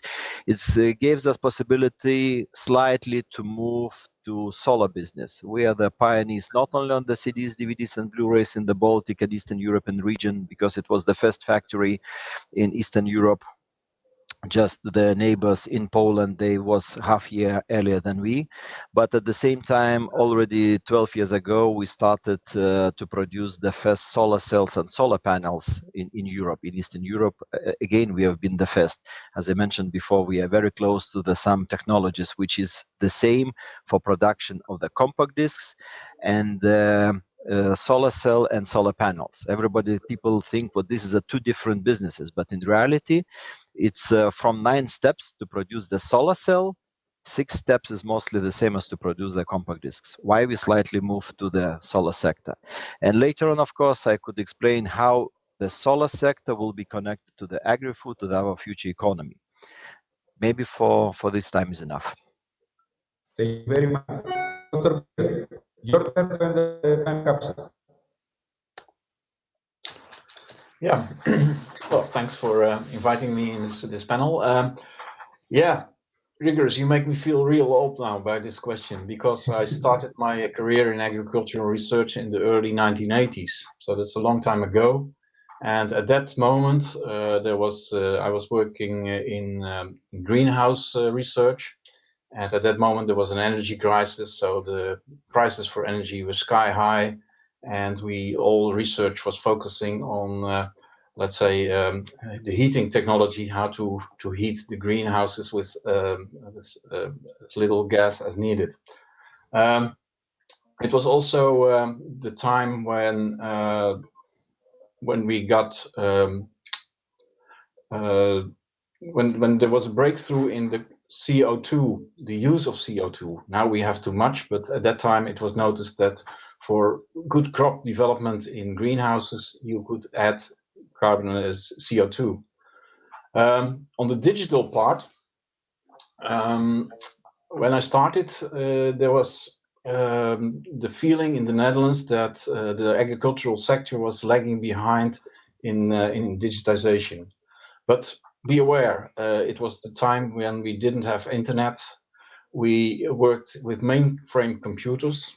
And when we talked about PCs, it meant punching cards, you know, the cartons with the holes in it where the information was stored. So that was really the pioneering phase, and the focus at that time was on decision support system, how to provide farmers with information and do some calculation with sophisticated techniques. The problem that we were facing in those days were not the abundance of data, but the lack of data. And a lot of effort was in the research. We spent a lot of effort in that part. I also can mention that already at that time, and so we're talking 1985, we started projects on standards for data exchange. And I think that was really the starting. It was not yet a hype. It was a small, let's say, community was working on it. But these were the early days of digitization, I would say. Okay, thank you for now. Thank you very much. Thank you very much. Mr. Alesiunas, your turn. How was it when you started? Thank you so much. Well, firstly, let me do a short break and just, I'd like to say thank you to all the panelists and to you, Grigoris. And unfortunately, this year I cannot shake the hands to you physically, but really appreciate that you're coming here and sharing your insights. So thanks so much. And now, if to get back to your question, which is kind of really difficult, because at the moment, by having more than 70 people in several countries, and having the technology such as AI and spectral data, when we can fly above the field, scan the crop, identify the diseases inside the crop, and check the authenticity of the food products, whether it's fake or authentic one, to get back 10, 12 years, For me, it's kind of even scary, I would say, because it looks like a kindergarten pretty much. But what I've done is within the first tracks of today's, of all the panelists, I counted how many times the term digital was mentioned. So in total, the statistic tells that it was 148 times when we used the term digital or to digitalize. And if I going back to the 2008, when I founded my first company at T21, there were no terms such as digital. We were talking about the software, the internet, and the first product what we launched in the market. And then at that time it was two people company, so me and my colleague, no more. We wanted to digitalize, let's say in this way, what we're using at the moment, the agri industry, and we've done the software for the grain traders, buyers, those who has the silos and stores the grain. So the competition level at that time for us, it was this. We were competing with the papers and with the journals and with the notebooks. And the thing what we've done, and we revolutionized the market, is we made a simple software where people can track the data, put the inputs and keep them, and maybe sometimes even connect the scales to the system, so the metrics from them would come directly there. Then if to move forward to 2010, 2012, there was term like a software as a service, which means that if you are saying that you are doing SaaS, you are kind of like, top of the top in a scale. So, I mean, those things now looks as a daily basis, casual life things, what we're using everywhere, starting from the Gmail, Google. I mean, everything's in the browsers and the internet. But that time, it was something what was really difficult to put in the market. And we needed a lot of push to make the first digital steps. So this was the beginning. Yeah, thanks so much. Thank you very much. Let's try to make a little bit more personalized question to each one of you. Person here, I noticed your research is something very interesting. You are bridging finance with environmental sustainability and social innovation. And I would like to see a little bit, I know that you have done extensive research on the role of family farms. And now, how do you see technology as a driver for the family farms towards sustainability? And how do you see, would you advise the family farms in terms of adopting technologies and in terms of incorporating technologies in the inheritance of the farms, in incorporating young inheritance of the farms? What do you think, how this can be fixed? I think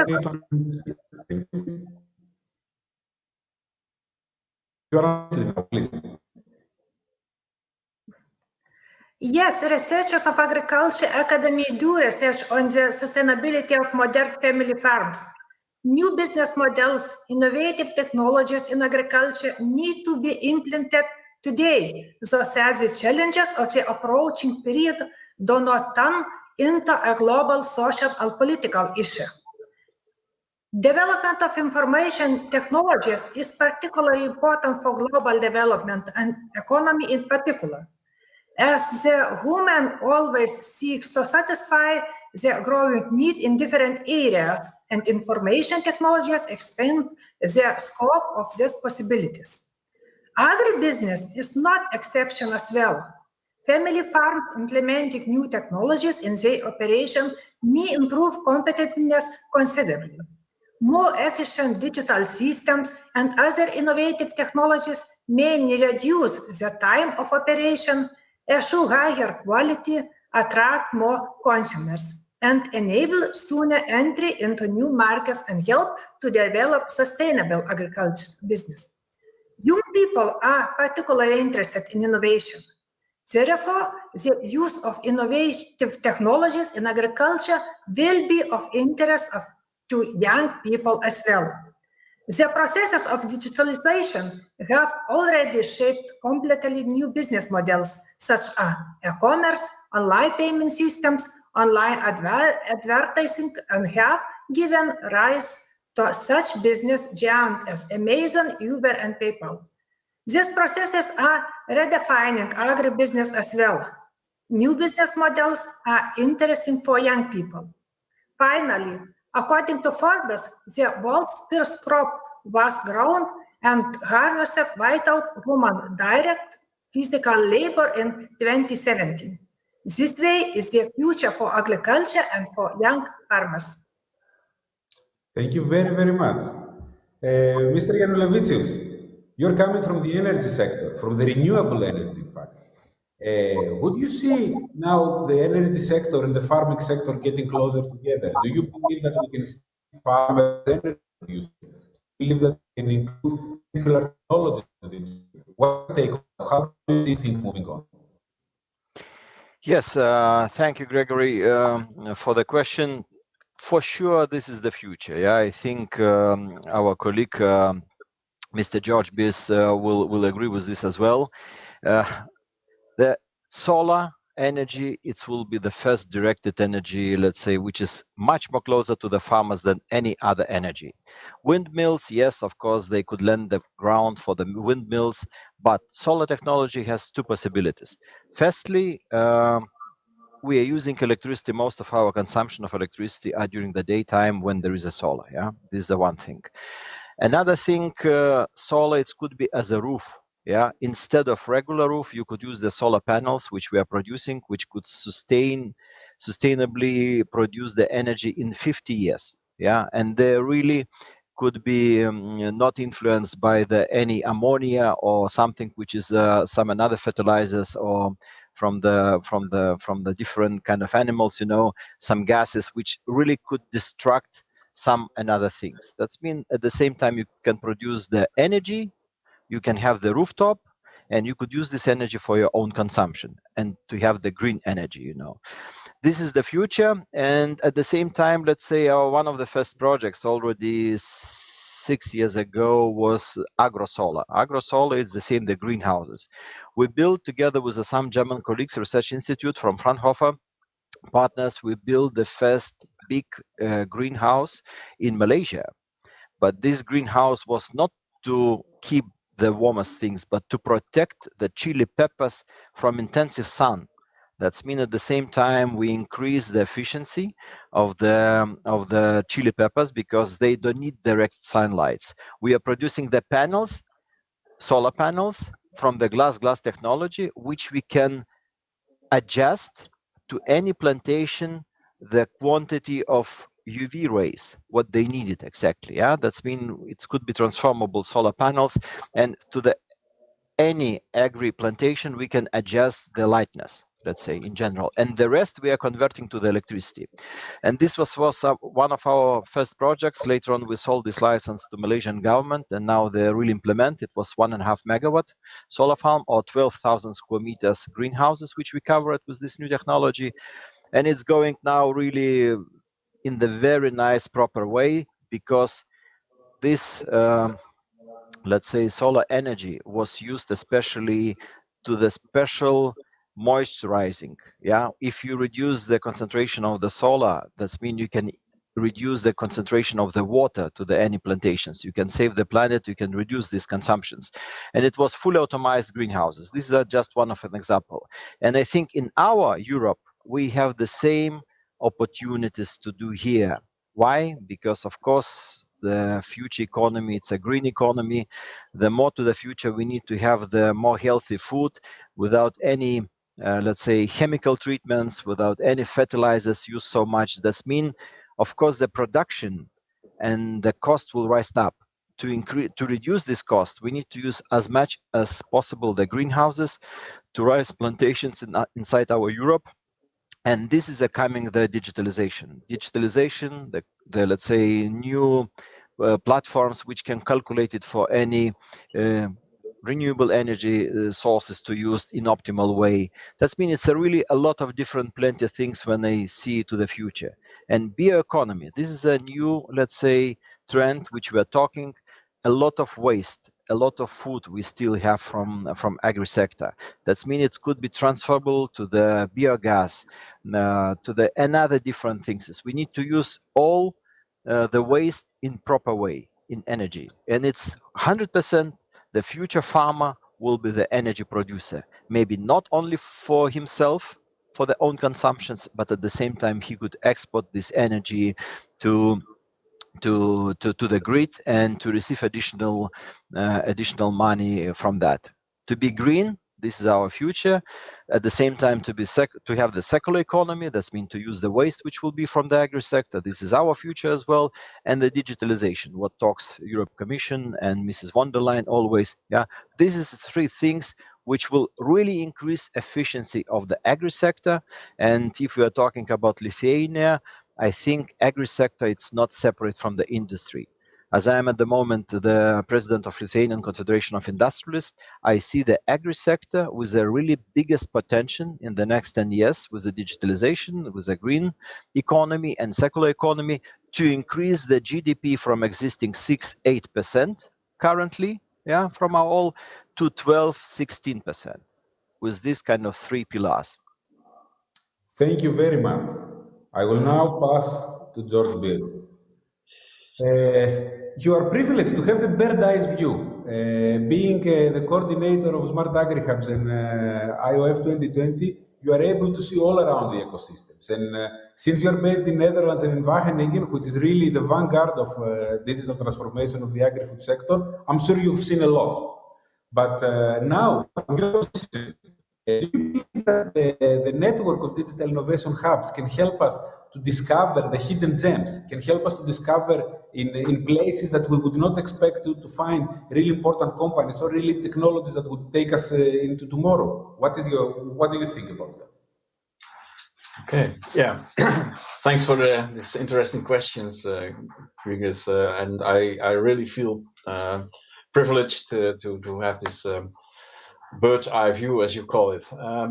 Let me start with remarking that when you are looking more deep into the different European countries, you see that there are a lot of amazing initiatives, amazing developments, and very clever people working all over Europe. In every country, I see, let's say, very, very nice and very, very good solutions developed. The issue is that the picture is scattered. You really have to look for them. You really have to go there to see it. It seems that a lot of good initiatives are isolated, and maybe that's due to language issues, but also to, let's say, the funding schemes. There are a lot of initiatives funded by regional funds, and they don't have the, let's say, the urgency of exposing themselves at the European platform.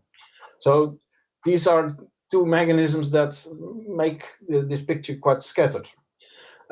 Looking at the position of the Netherlands, I think what we try to do in the Netherlands is to bring the innovations and the digital solutions that we have available, to bring them and make them available for agricultural practices everywhere.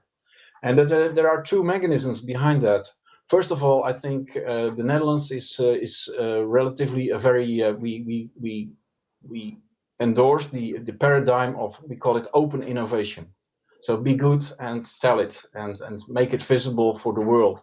Don't hide it behind IPRs, or just expose what you are what your innovations. And that's deep into the policy of the innovation policy in the Netherlands. The other thing that I want to mention is that the Netherlands is very internationally oriented. We are a very small country, but we have a very big abroad.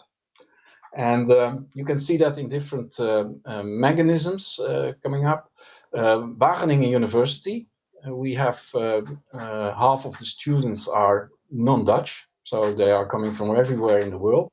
And we expose the students to our innovations. We make them familiar with them. So when they are graduated, they go and bring their knowledge and experience to the other countries. Another thing is that most of the tech providers in the Netherlands are international operating companies. So they also export a lot of, let's say, digital innovations to all over the world. So this is very important for us. It's very important to disseminate and to make the knowledge and the tools available all over the world for the big issue that we are all facing with, let's say, all agricultural sectors are facing the challenge of feeding the world in the near future.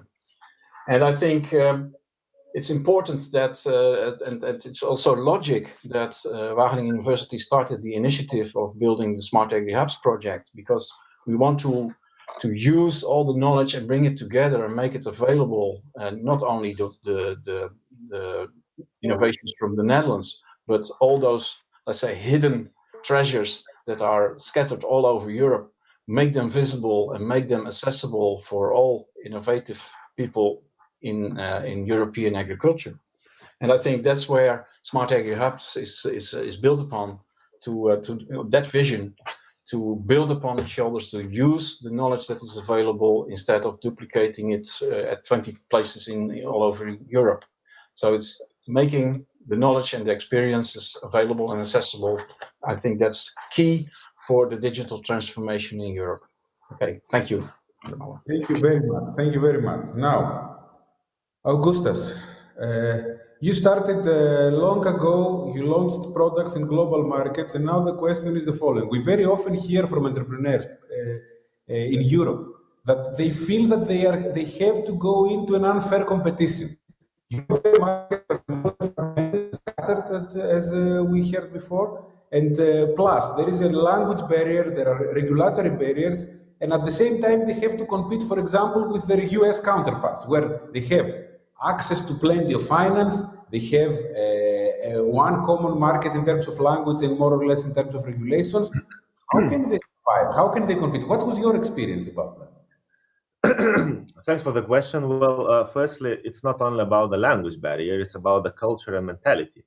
And to answer this question, let me tell you a short story from the past week. I was having a conf call, well, a meeting, the virtual meeting with one of the biggest corporates in France, with the vice president of that company. And we agreed that the event will take place at 2 p.m. And they joined, and I waited for a couple of minutes, then 5 minutes, then 8 minutes, and then called him. And he said, like, he's joining in a minute. And once he joined, he started the conversation by saying, listen, I'm French, and we are okay by, getting late after 10 minutes. So all is fine. The event and the meeting take place, and we agreed on certain things. And then we needed to schedule another meeting in a week. And he proposed me to do the same time at 2. And I said, okay, so should I join like 10 minutes past 2 or what? And he said, no, the meeting is at 2, but I will be late. So for us, as the more Northeast Europe people, that is so strange, but for the Southern, it's okay. So the example just, pictures the fact that the language is one thing, but different cultures and activities, how we are coordinating the activities is different. But and this is an issue, and yes, but I wouldn't complain that we are, suffering unfair competition globally. I mean, worldwide. Take the States, take the Australia or Southeast Asia, because if you look at the numbers, the last year the investments in the agri-food tech increased 70% comparably with 2018. So funds, even though the funds from the States, the Silicon Valley, they started to look into the Europe. And I think what everyone today will agree who is listening to me is that what we Europeans are good at is to make the food. So my idea is that if we will focus on kind of depersonalized solutions, products like novel foods, alternative protein, biotechnologies, these things which could be reusable as the components or the products, despite the fact of the language barrier and despite the fact about the culture, and could be even exported into the another regions, that would be our strong part. So I think we don't need to focus on small stakeholders in every single country, because for them, as for example, precision farming tool developers, it will be super complicated. For example, to go from Poland to Portugal, it will not work. And as we see this year, for example, the same AgriFood, which is precision farming management tool, right? They raised more than 5 million euro to expand the markets in the Europe. So I think what we will see on 2021 is that it will be kind of globalizing, and players who already have certain amount of market, they will become bigger. The funds will start to do the mega rounds, as it's called right now. So mega round is like a little bit more than 100 million of investment into the company. And we'll see very few players left in the market, but they will have the resources and possibilities to be in the market, in scattered market of the European Union. But the generic technologies and generic products which we could export elsewhere, this is our value and strength. So that's it. Thank you very much. Now, as a Southerner, I will try to keep time. So I would like to have one last comment from each one of you, but I will kindly ask you not to take more than 1 minute to tell me, what do you think that will be the biggest challenge in the upcoming years? What makes you excited about? What will be the challenges to solve? And let me start from the normal order. So, Professor Mitsigene, the floor is yours. 1 minute to tell us what you expect to be the biggest challenge in the future. Digitalization of agriculture is redefining agricultural products business management. The fintech products, cost management technologies, farm management services models, other innovative agribusiness management solutions are being developed. The business management technologies for sensor-assisted collection of data necessary for farm management have already been offered of the market. The concept of sharing economy for more efficient use of the agriculture production machinery has been developing rapidly. I think innovative technologies in agriculture will change agriculture. And I believe in modern digital agriculture. Thank you. Thank you very much. Mr. Genolevicius, what makes you excited about technologies for the upcoming years? Okay, I will try to be as short as possible, but it's not easy, you know. I think my side view, I'm really not so deep specialist on agri-food. I think the biggest challenges will be to reduce consumption of the fertilizers. If you want to keep the productivity, and you know, especially in our region, without fertilizers, I think our results will be twice lower. And to reduce the quantity of fertilizers in the future, requirements of the European Commission, and of course requirement from the people, because every year in European Union dies around 400,000 people from the CO2 emissions, and of course agriculture doing this. This is my side view things where it could be the challenges to reduce the quantity on the fertilizers. And another second, it's from the energy sector, and I think as we talked about, the farmers more and more will be the energy producers, green energy producers. It's very important for us to find the possibility to connect them to the grid, electricity grid, maybe gas grid, to another possibilities how to collect this green energy, green gases, green electricity, and bring to the grid what everybody could share that, because it's a very balanced market. This is two challenges by my view. Thank you very much. Thank you. George, how do you see things? What makes you excited? I think we all have in agriculture and agri-food, we all have the same challenge to feed the world in a sustainable way. I'm a strong believer that this challenge should be done by using knowledge. And knowledge, I'm coming from the academics. I know that there's a lot of knowledge already available. It's just on the shelf. And our biggest challenge, at least for me, is how to transfer all this knowledge into innovations. That's that would really help in meeting this main objective. And what I see is that this transfer of knowledge into innovation, it's not only a technology thing, but we also need to consider to think about new business models in which we include also the externalities like the environment and all the other societal issues. Making the knowledge that is available work and contribute to the challenges. That's my main challenges. Thank you. Thank you. Thank you. Again, last but not least, the final word. What keeps you awake? What do you dream and plan for the next 10 years? Augustus. Well, Grigoris, if you're asking what I'm dreaming of, 1 minute will not be enough. But if to try to keep it short, I would say that COVID-19 crisis and 2020, the year of the corona, forced us to start to use seriously digital tools, whether we want it or not. So I think now the fast track for the digitalization of different industries is enabled. And I think that first societal challenging, not technical challenging, is that we need to start collaborating much faster in between cross disciplines, in between cross sectorial way, so we would be able to disrupt the market.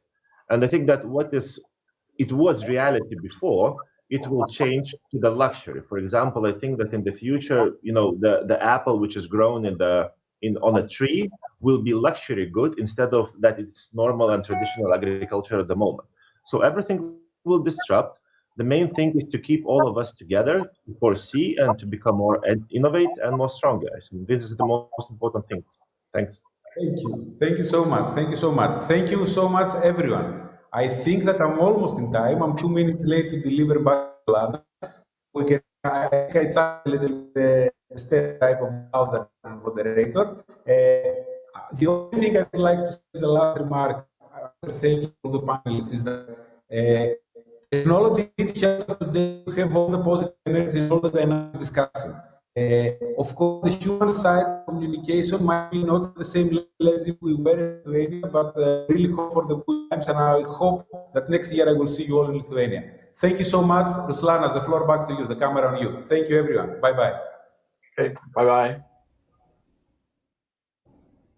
I'm still alive. Thank you so much, Gigoris. Thank you for this fascinating discussions, those fascinating discussions, and for bringing out the best out of our panelists, because we like to ask questions, we like to hear the answers, but if the answers are making more questions out of them, they produce more questions, they generate more questions, this is also very good, because we don't have all the answers to all the questions. So thought-provoking discussion, this is what this forum is also seeking. Okay, we go to the next panelist, very, very important person, who is a managing director at AgriFood Lithuania, DIH. And her name is Kristina Šermukšnytė-Alešiūnienė. Kristina is going to give us a summary. Okay, Kristina, the screen is yours. Hello, everybody. Well, first of all, I would like to give a big applause and a big thank you, big gratitude to all the guests that have attended today the conference, to all the policymakers. I know everyone has a busy schedule, and I have to give a big thanks to our newly elected Speaker of Seimas of the Republic of Lithuania, Mrs. Viktorija Čmilytė-Nilsson, for attending and finding the time to attend our conference, our European Parliament members, and all the other busy experts that agreed to share their knowledge here. Thank you very much. And of course, as being one of the co-organizers of the conference, I would like to give a big thank you also to the other co-organizer, European Parliament office in Lithuania, for helping to have such a great conference here, to have the opportunity to share together the knowledge and different thoughts of the issue. Also, a huge thank you to the partner of the Agency of Science, Innovation and Technology of the Republic of Lithuania, and our, of course, sponsor, R21. So today I have a privilege to sum up of what has been said during the conference. And I should say it's a very hard job, because I was listening since the first words, and it has been said so much, such a lot, it would be impossible to summarize everything in 2 sentences, but I tried to do my best. So the main words, what I'm bringing today out of this discussion, that's collaboration, cooperation, and uniting together in achieving the goals, the twin transition goals. As it was said by Mr. Juozas Olekas, the changes are inevitable. We are not going to be hiding from them. The COVID-19 crisis has helped us, I should say, because we're seeing the crisis as an opportunity, helped us to fast forward to the digitalized decade or digitalized world. It was coming, but now we are running into that. And I would quote also other member of the European Parliament, Mr. Kokalis. Unprecedented times require unprecedented actions. So that is probably, in many cases, we can hear that in agri-food sector, that it's very hard. What is happening? We are facing many challenges, but if we unite together, we can overcome everything. Just on the way to this digital world or on the way to this digital transition, we must remember everyone in the food supply chain. We must not forget even the smallest ones, talking from the small, medium-sized farmers, talking about the SMEs, talking about enterprises, and moving towards the whole food supply chain, not forgetting not a single stakeholder in the food supply chain. As it was said before, CAP as the policy is very complex, and itself it holds a lot of different goals and targets. So this Green Deal and green transition goals and digitalization goals, they come as the new things with the CAP targets. But as we are seeing right now, this should not be seen as a burden or as a new as a burden which brings more cost or which gonna be harder to apply in everyday life. We should see it as an opportunity, and all the stakeholders in the food supply chain should unite together to use this as an opportunity. European Commission is trying also and giving the opportunity, the programs which are going to be helping us to transform the agri-food sector. As it was said, agri-food sector, it's a very conservative sector. And for now, it still stays the least digitalized industrial sector comparing to others. But it's coming, it's inevitable, and we're gonna have to transform. So for that, different plans, different EU funding schemes are coming into the help.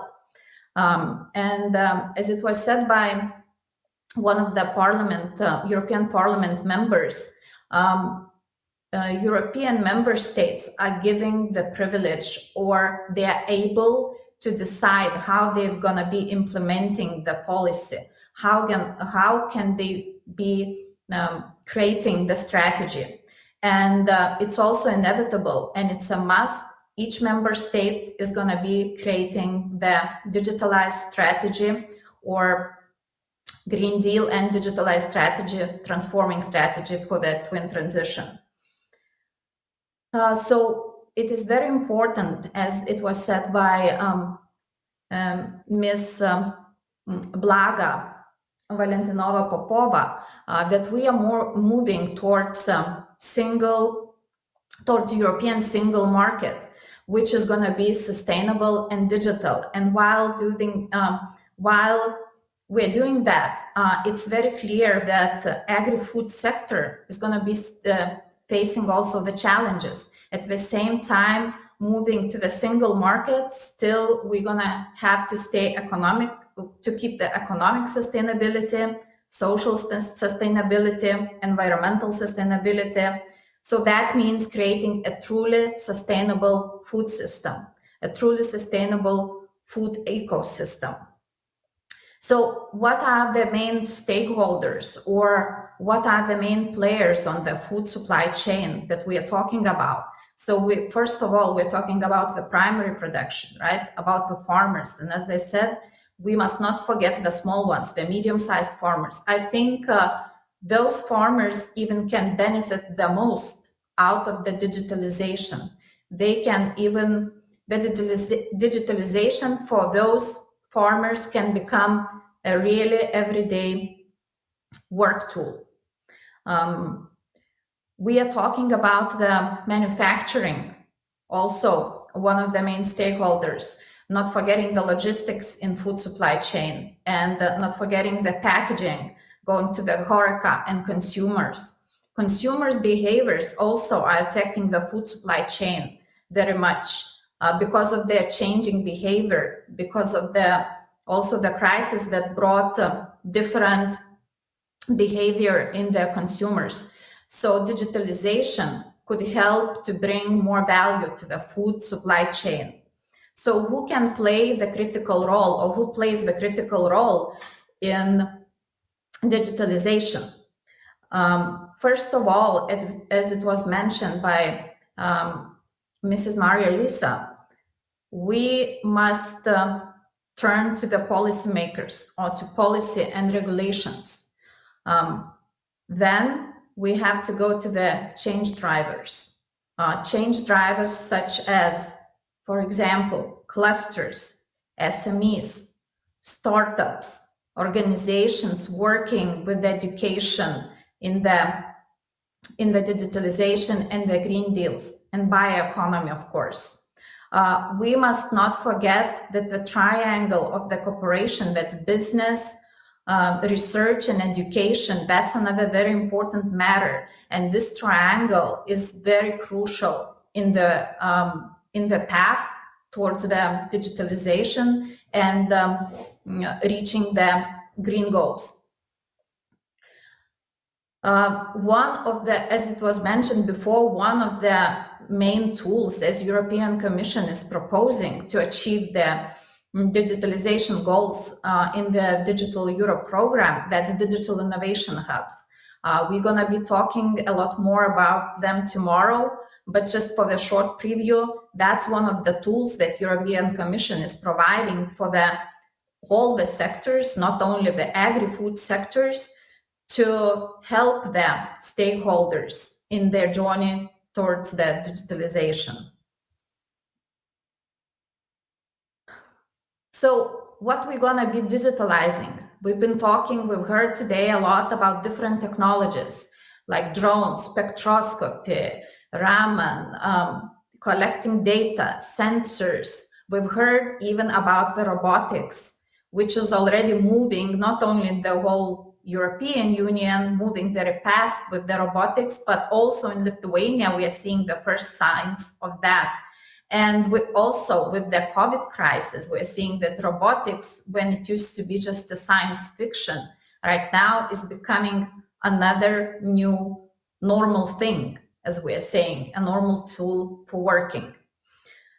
So when we talk about all those technologies, about creating new things, about digitalizing, why we should ask probably the first question, why we're doing this. So why we're doing this, that should be the answer, that we are trying to achieve the goals towards climate neutrality, which we have to become climate neutral by the 2050. We are also fighting the food waste. We are also giving the right for the people for their food quality, helping with the food quality, also helping with the food traceability. And in that case, digitalized technologies, digitalization brings a huge value for the whole food value chain or food supply chain. What is the value? As Mr. George Beer said, long ago, it was a problem with the data. It was hard to collect, it was less data. But then later on, in recent years, we've been collecting tons of data. Now, out of the sudden, if we are not using this data, if it just sits there, it's a waste. So data now is becoming the new thing, one of the digitalization pillars, big data.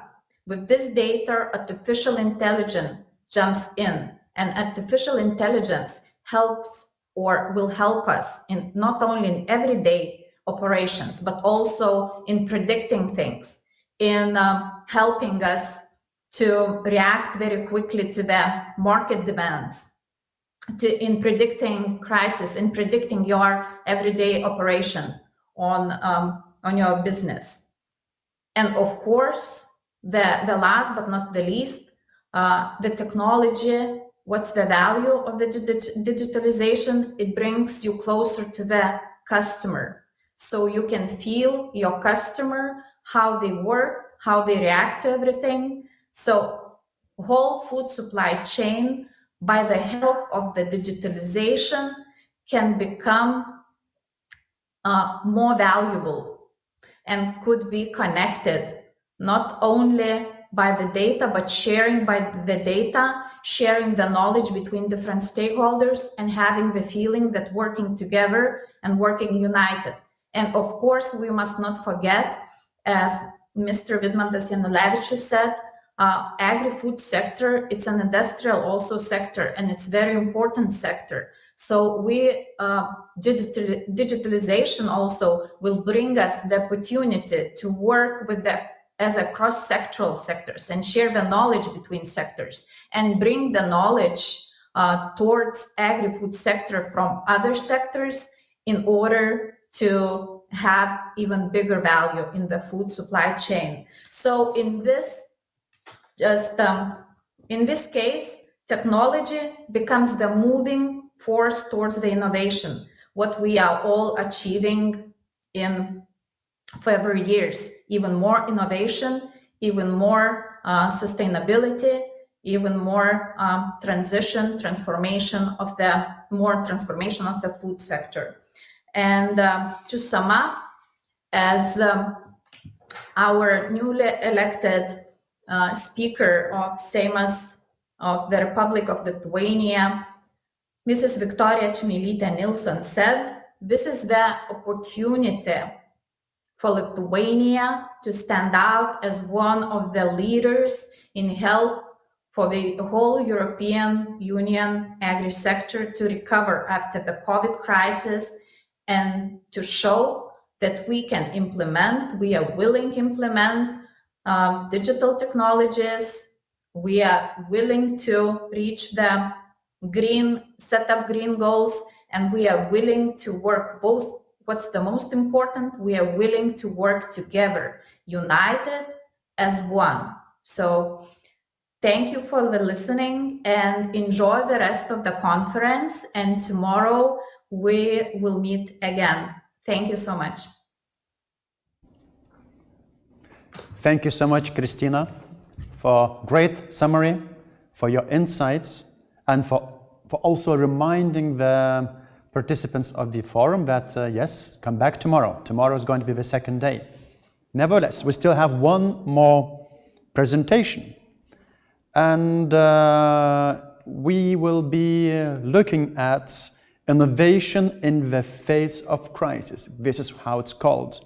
It's going to be done by Paulius Guzevičius, who is a director for innovation at Viconda. Let's have a look. Hello everyone, and thank you for having me here. Today my topic is alternative proteins. I guess we probably all know that proteins are essential for our bodies. They do a lot of important work in our cells. Protein is also a critical part of processes that fuel your energy and carry oxygen throughout your body and your blood. It also helps make antibodies that fight off infections and illnesses and helps keep cells healthy and create new ones. But why do we need alternative sources of protein? I hope everyone can answer for themselves after this presentation. Today, meat is one of the main sources of protein for humans. According to CB Insights, 30% of calories consumed globally by humans come from meat products including beef, chicken, and pork. There are billions of farm animals in the world right now. For instance, in 2016, cattle population reached almost 1.5 billion animals. It is 44 more percent than in 1966. The number of chicken raised from human consumption, as you see in a graph, increased from 4.4 billion up to 23 billion in 50 years. During the same period of time, the pig population increased nearly twice. According to the United Nations, it is projected that by 2050, the human population will increase to nearly up to 10 billion. The projections show that feeding a world population of 10 billion people in 2050 would require raising overall food production by some 70% due to the growing human population and growing consumption of meat. Scientists and major food corporations recognize that it is mathematically impossible to double traditional food production. Why? Livestock is the world's largest user of land resources, with pasture and arable land dedicated to the production of feed, representing almost 80% of the total agricultural land. 1/3 of global arable land is used to grow feed, while 26% of Earth's ice-free terrestrial surface is used for grazing. If transport makes up to 14%, then the food accounts for almost a quarter of the world's greenhouse gas emissions. Furthermore, to produce a kilogram of beef requires an average of 15,000 liters of water, while growing an average of 1 kilogram of vegetables requires around 320 liters of water. What are the solutions? We eat and will be eating meat, but we already have more sustainable alternatives right now. So I want to tell you a bit more about them. I would divide the future alternative protein sources into 3 groups: plant-based proteins, insect proteins, and clean meat. Plant-based proteins will distinguish this category as patented food technologies that has similar taste and nutritional value to meat. I should mention a few companies in the field, such as Beyond Meat, Impossible Foods, and Moving Mountain Foods. By the way, this product you can already find in Lithuania, and trust me, not only the picture looks good, it tastes the same. You may also have heard of proteins from crickets or other insects. They have 2 to 3 times more protein than beef, also more iron, vitamins, and fiber. I guess most of you have heard about those 2 categories, but what is clean meat? In the photo, you see chicken nuggets. However, the interesting thing is that the chicken from which this product was made was not grown and then slaughtered. This meat was grown in a laboratory. And here you see those duck skewers were also made from meat grown in the lab. Cultured or otherwise called clean meat is grown by taking a biopsy from a live cow. Then the muscle tissue cell is then broken down, grown in a special medium where it receives vitamins and all necessary substances.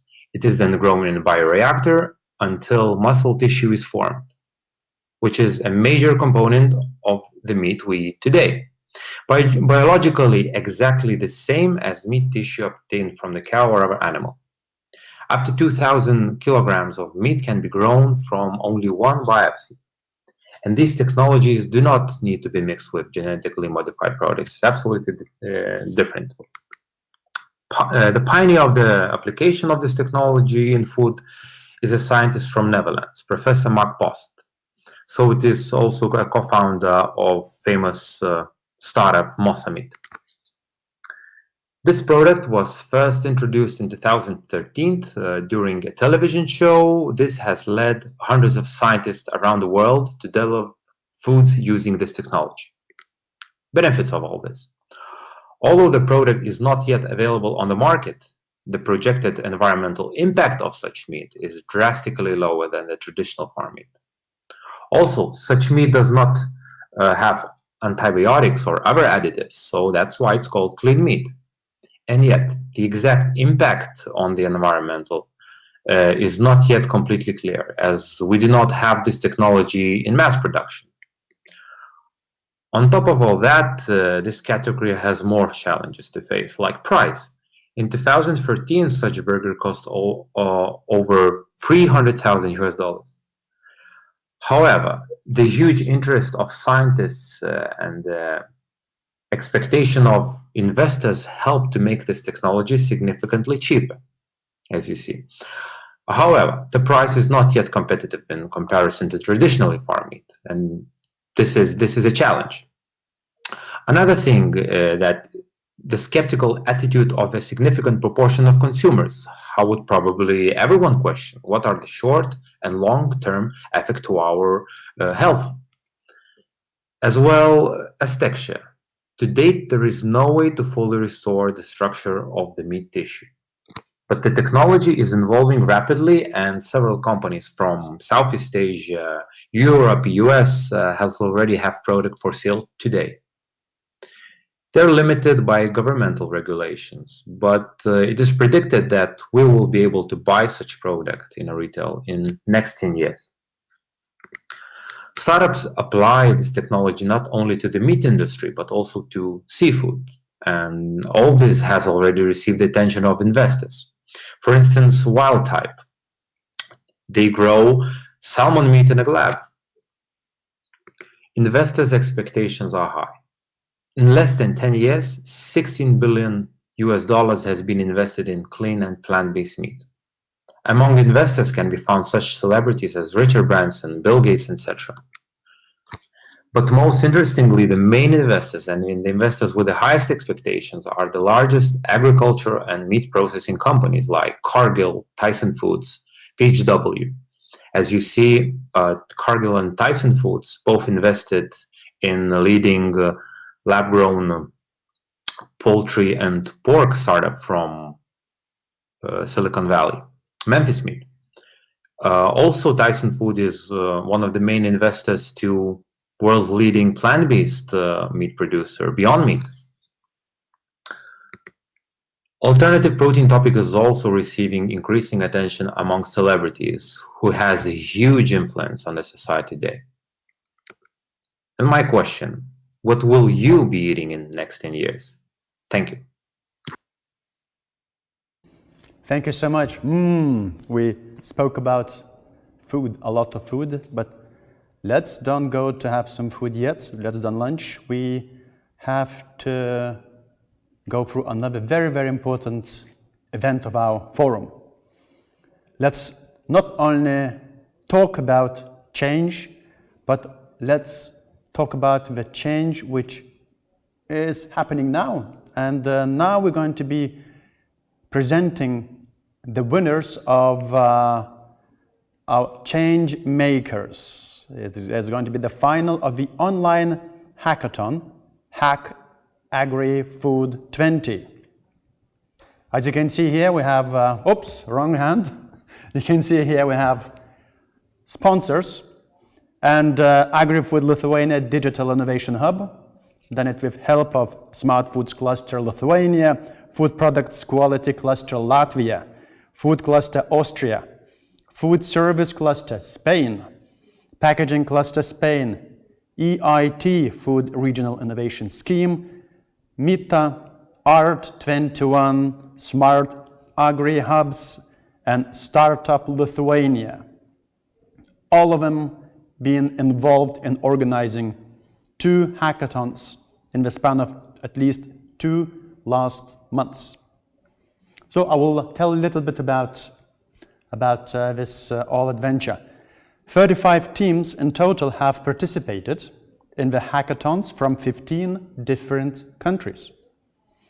The teams have solved challenges to help the agriculture and food sectors overcome ongoing problems and solve challenges related to the COVID-19 crisis, and 25 teams have presented their solutions. The 6-week international hackathon and the 2-day regional hackathon have come to the end last Sunday. Teams have pitched their ideas to internationally recognized experts from the technology and business domains, as well as the representatives of key agri-food sectors stakeholders. In total, today we have 6 finalists from the 2 hackathons that will be awarded with the respective first, second, and third places. And now I would like proudly present the first 3 finalists. They have participated in the 2-day regional online hack AgriFood 20 hackathon and came up with amazing ideas and the artificial intelligence, food loss and waste, and mitigating labor shortages topics. Dear participants of the AgriFood Forum, for your attention, the pitches of the finalists from the regional online Hack AgriFood 20 hackathon. Now we're going to see the video.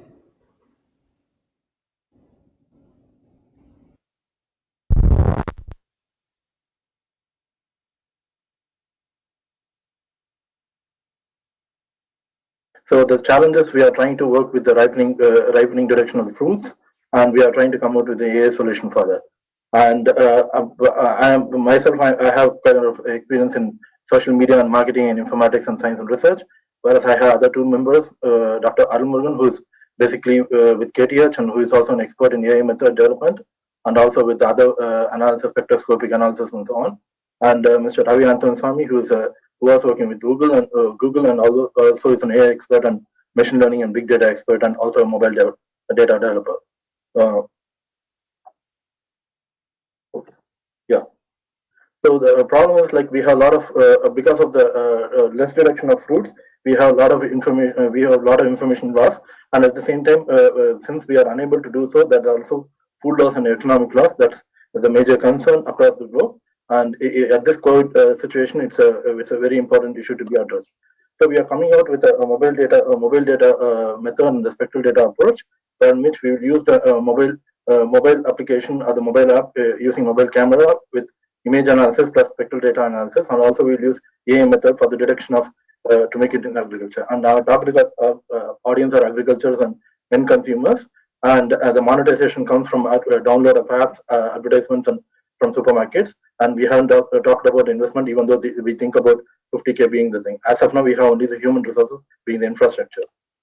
And there are a lot of chemistry being involved with it, and spectroscopic analysis plays a key role. And we are trying to use this analysis of the data for our approach. And for that, we are coming out with the AI approach, in which we will try to use the spectral data plus the image data, and we'll use the machine learning methods. And further, we'll use the analysis for our classification. And once it is done, this concept can also be brought into vegetables and meat markets. The advantages, it's a heterogeneous data set, in which we have a dual approach where it combines different images. And also we can also talk about the chemical composition direction and so on with that. And we will also make use of our data is available, and also in return, the users, when they use the app for free, they can also give us the data back. So thanks to all the mentors who has guided me in this 2 days of concept development till this time.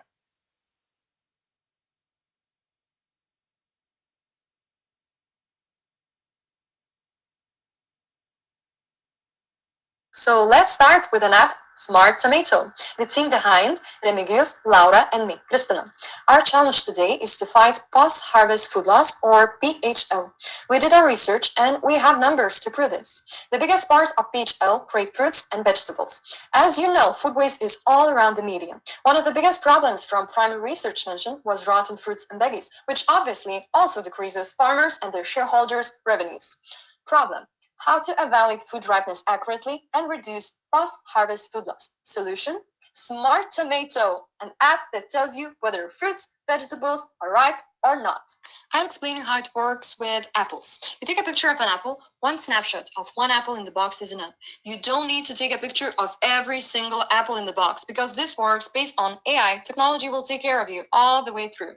You need to upload a picture of your fruits. Smart Tomato app. Business account costs around €70 per month, while ordinary users use it for free. If you're a farmer and choose business, you evaluate the ripeness of fruits and add the ripeness to the QR code. You have your products database. You can choose the required ripeness levels to increase work efficiency. There are lots of extras, like detecting diseases too, or because of the QR, you can follow Apple's journey during distribution, which is an important thing during pandemic as well. If you're an ordinary food consumer, you can see the expiration dates, nutrition facts, or you can check the Smart Tomato feed with food influencers, tips and tricks about fruits or veggies. Why is it free then? Because we need data from those users, more pictures, and we need to give something for them in exchange. Smart Tomato focus on farmers and everything around them, like distributors, supermarkets, food consumers. We also benefit NGOs or provide data for scientists. Our main target, farmers, together with their shareholders. So you see the numbers, and we have like 100 plus farms in Lithuania where we start, which might be interested in our app. App structure, you see the key points here. Everything is based on collected data to evaluate the ripeness of food, with extras like suggestions, what to transport first. And here's the technology part, based on AI and color identification. We checked, and it works. But this costs money, so sorry, next slide. Where does Smart Tomato work? I would say it's almost every step in supply chain, with lots of opportunities in the future, like farm automation, evaluating ripeness before harvesting. Yeah, lots of opportunities. So the main Smart Tomato values are: it minimizes the post-harvest food loss and increase your revenues. You understand the rest. We already passed the first step. We found the best AI models. We're working on the database. Yeah, we do a great job, I would say. So baby carrots say thank you, and we need your help. So feel free to contact us.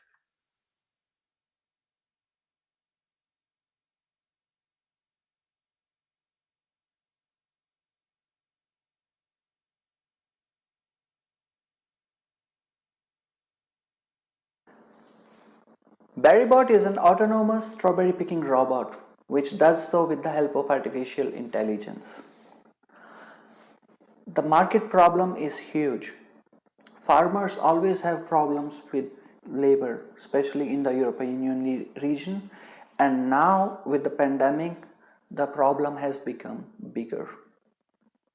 Our team consists of me, Sagar Yadav, doing sales and marketing, Karina, who is an expert in artificial intelligence. Besides us founders, we have two experts, one who takes care of the robot body and another who takes care of the robot arm. Our technology is TRL3 level. It has been verified by our experts. We have been able to cut down the cost of robot hugely because we are using parts from various industries which are already mass produced. That also gives us advantage in scalability later. Also, our nearest competitor produces their robot in $280,000. In euro terms, it would be around 250,000 euros. Our AI supervised learning algorithm has been developed by Karina within the hackathon period, and we demonstrate that it can already pick up the ripened strawberries from the unripened ones. In our business model, we charge 40 euro cents from every farmer per kg of picking of strawberries. This is equal to the labor cost which he will be spending, and if we include the overheads, the labor cost will be much more than our cost. So if we go to the next level, we will be able to do many more things with the data we collect from the field, and we think that we will be able to charge further services. Our cost for picking up strawberry is only 10 euro cents per kg by using this robot, including all the overheads. We believe that Berrybot is need of the hour in times of pandemic. Our expansion plans are that in year 2020 we want to expand to the whole EU. In total, European farmers spend around 500 million euros on the labor cost of picking strawberries. Berrybot, a farmer's best friend. We are open to questions. Thank you.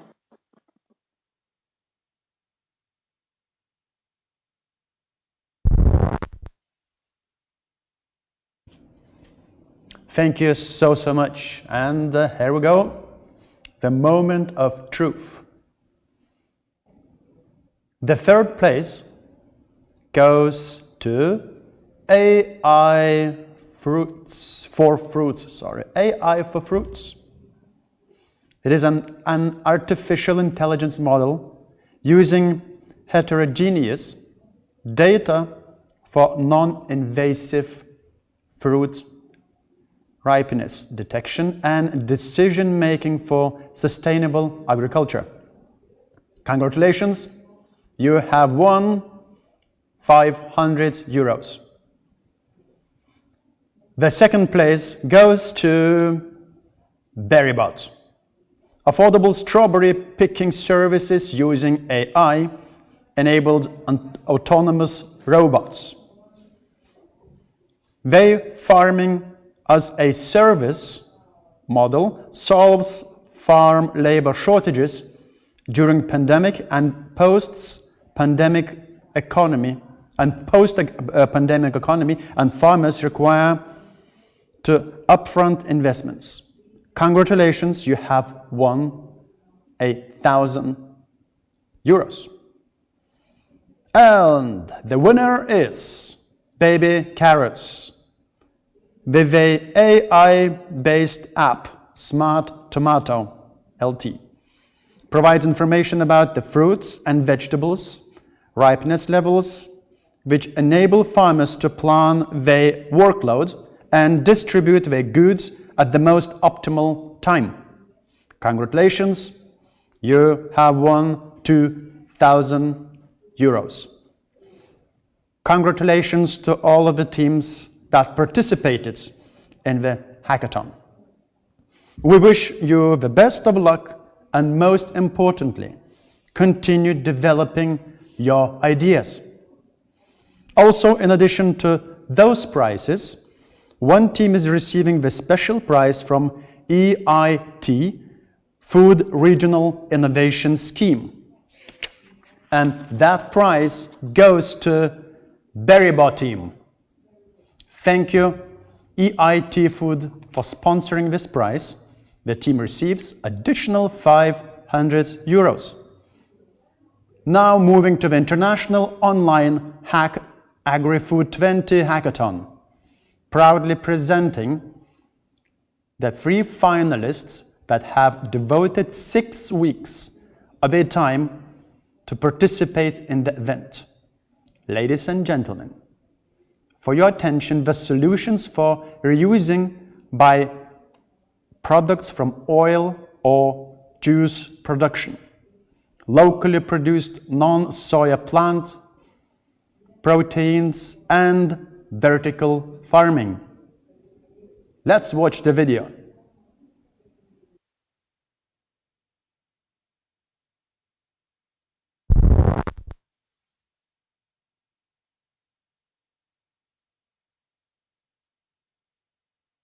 So hello, my name is Dan Orembe. I'm from the Nofi team. So our challenge theme is reusing byproduct from oil or juice production. So the problem starts on the fact that, the most difficult question to answer in this world is how sustainable is it to use human food to feed animals? And more importantly, is how are we going to feed 9.6 billion people by 2050, while we are currently, now, diverting the 30% of soy and fish produced globally for animal feed formulation as a protein ingredient. And on the other hand, 20 to 40% of food is wasted during food production process. No feed, we have a solution. What we do, we have developed an appropriate technology to produce a bacteria-based protein by utilizing the side stream waste such as oil and juice byproduct. We use a pure culture, well-characterized and safe for human consumption bacteria. We grow this bacteria on a fruit and oil byproduct as our media, and then using our technology, we process this into a protein powder, which is a bacteria-based. So this is the perfect replacement of soybean meal and fish meal, and it is also environmentally friendly. So we have a very huge market. Globally, it's worth 42.6 billion US dollars. So with No Feed project, we intend to capture the 10% of this market share in just 5 years. So our unique value proposition comes from affordability. Our product will be affordable compared to other protein sources. It's high in protein compared to fish meal and soy meal. Our technology reduces carbon dioxide emission. It improves growth rate in animals, but also it's improved the sustainability.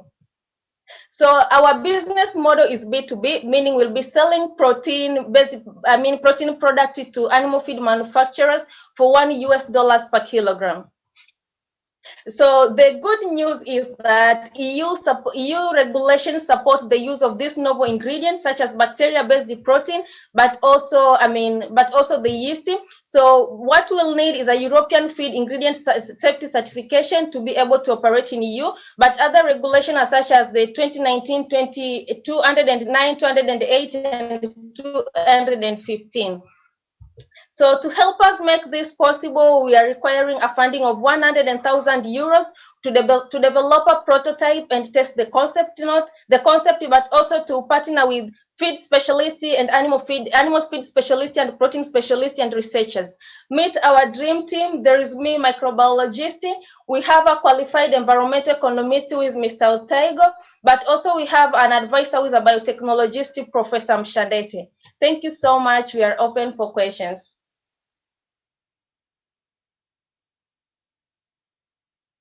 Okay, so pandemic or not, people will always need to eat food, and greenhouse farmers are having troubles growing it.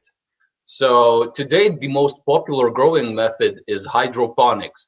It's when the roots of the plant are floating in water. It's a perfect medium for root disease to spread, and each year around 20% of crops are lost to it. These systems are also resource inefficient and they are bloody expensive. So, in the early 90s, scientists came up with a solution: fog ponics. It's when the roots of the plant are hanging in fog. This way, the root disease cannot spread. It's extremely efficient and it doesn't really work on a large scale. The problem was controlling the fog, which is why Baltic Freya has invented an efficient fog evaluation, monitoring, and control system, which enables fog ponics on a large scale, which is patentable. So the deal is very simple. We sell stackable farming modules to greenhouse farmers for 500 euros per square meter. After every harvest, you will need to change the growing cloth which goes on top of each module, and we are the ones selling it. Market is huge. Right now, we have our eyes on European commercial greenhouse market, which is expected to grow the most in the world, and right now is around 6 billion euros. The competition is quite interesting. The market is dominated by hydroponics. The alternative is aeroponics, which is very similar to what we do, but it uses hundreds of high-pressure nozzles, which are expensive and tend to clog often. Our prototype is nozzle-free. So how do we know all of this? Well, we have been speaking to people, 118 key industry actors from 28 countries to be exact. And this way we know that we are creating that greenhouse and urban farmers need. We are creating something that they actually want. 2 of them offered us their greenhouses for test trials, and 5 of them keep contacting us asking if we have invented our fog magic yet. So, the brilliant team behind this. There is me, Robert. I'm a biochemist by education, but a salesman and a speaker by trade. Gediminas is a part of a family business, and he started his PhD in agronomy just for this project. Vilmantas is the guy you call when your computer is not working. He's a brilliant computer engineer. We are supported and advised by brilliant people from Denmark, Lithuania, and Latvia.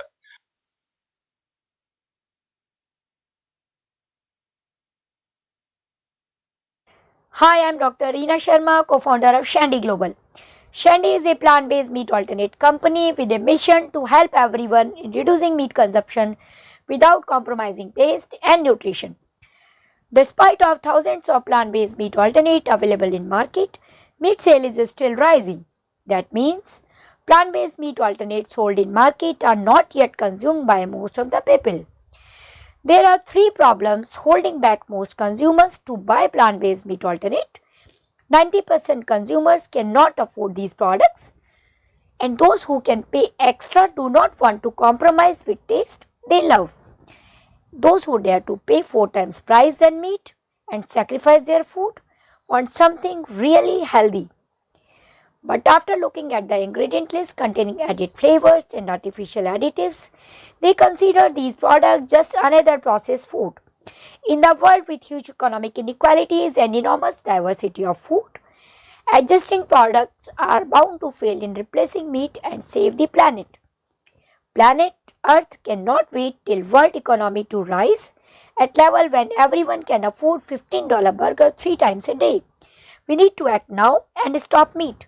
We solve these problems by developing taste naturally from blend of selected plant sources. Hence our product is affordable, price is less than chicken meat. It's 100% natural, free from artificial additives, GMO and chemical processing. It can be cooked like meat. Taste is inbuilt in the product, which makes it suitable for cooking just like meat. We source plant protein locally, isolating them naturally and transforming plant proteins to meaty taste. We will sell our product B2B, starting with restaurants and food services via online and retail stores to get customers. We are replacing chicken meat in every form, which is 60 billion USD market, targeting 12% flexitarians, and meat reduces bring 7.2 billion opportunity. Our products serve every segment of consumers, people who cook from scratch or people who consume ready to eat or ready to prepare food. COVID has impacted economies around the world, and our product will help billions of people to eat healthy within the budget. We have completed our product development and market trials, which resulted into several paying customers and plenty of letter of intent from corporations around the world. We are raising 1.5 million USD to commercialize our product across Europe, Middle East and Africa, followed by Asia and North America. We have a team of highly qualified, experienced and passionate food scientists, business professionals and finance experts. Thank you.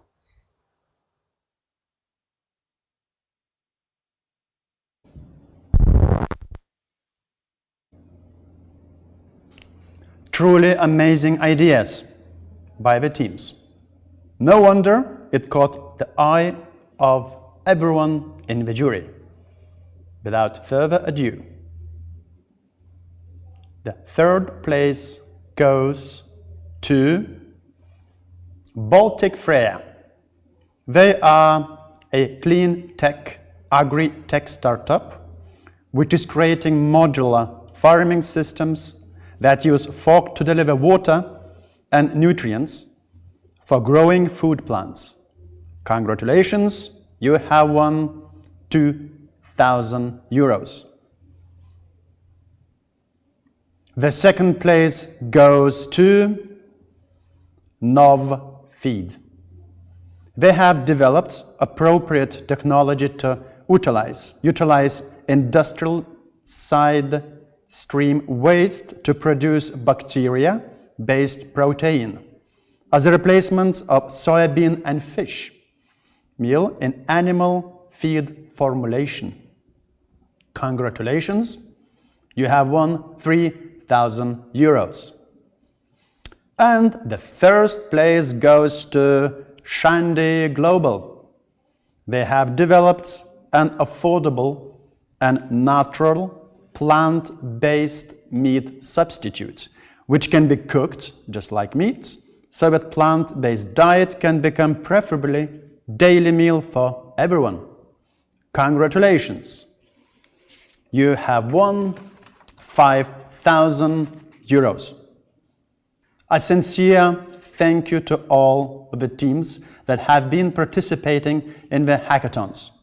We hope that the time spent together was rewarding and meaningful. Good luck to everybody. Well, we're coming to last minutes of the Thursday of the forum. On behalf of everybody who participated in that forum, we would like to thank you, the viewers on the other side of the screens, for being together, and I would like to thank everybody who took part in the forum today. And I would like to say the pre-last thing, not the last, but pre-last. I would like once again thank the sponsors and the organizers of this forum.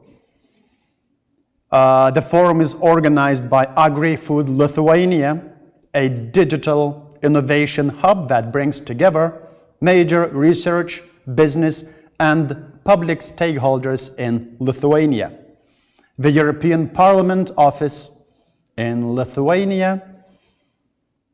The forum partner is MITA, M-I-T-A, which is Agency for Science, Innovation and Technology of Lithuania. And the least but not certainly the last is that the main patron of the forum is ART21, AgriFood Tech Innovation House. And the last thing, see you tomorrow.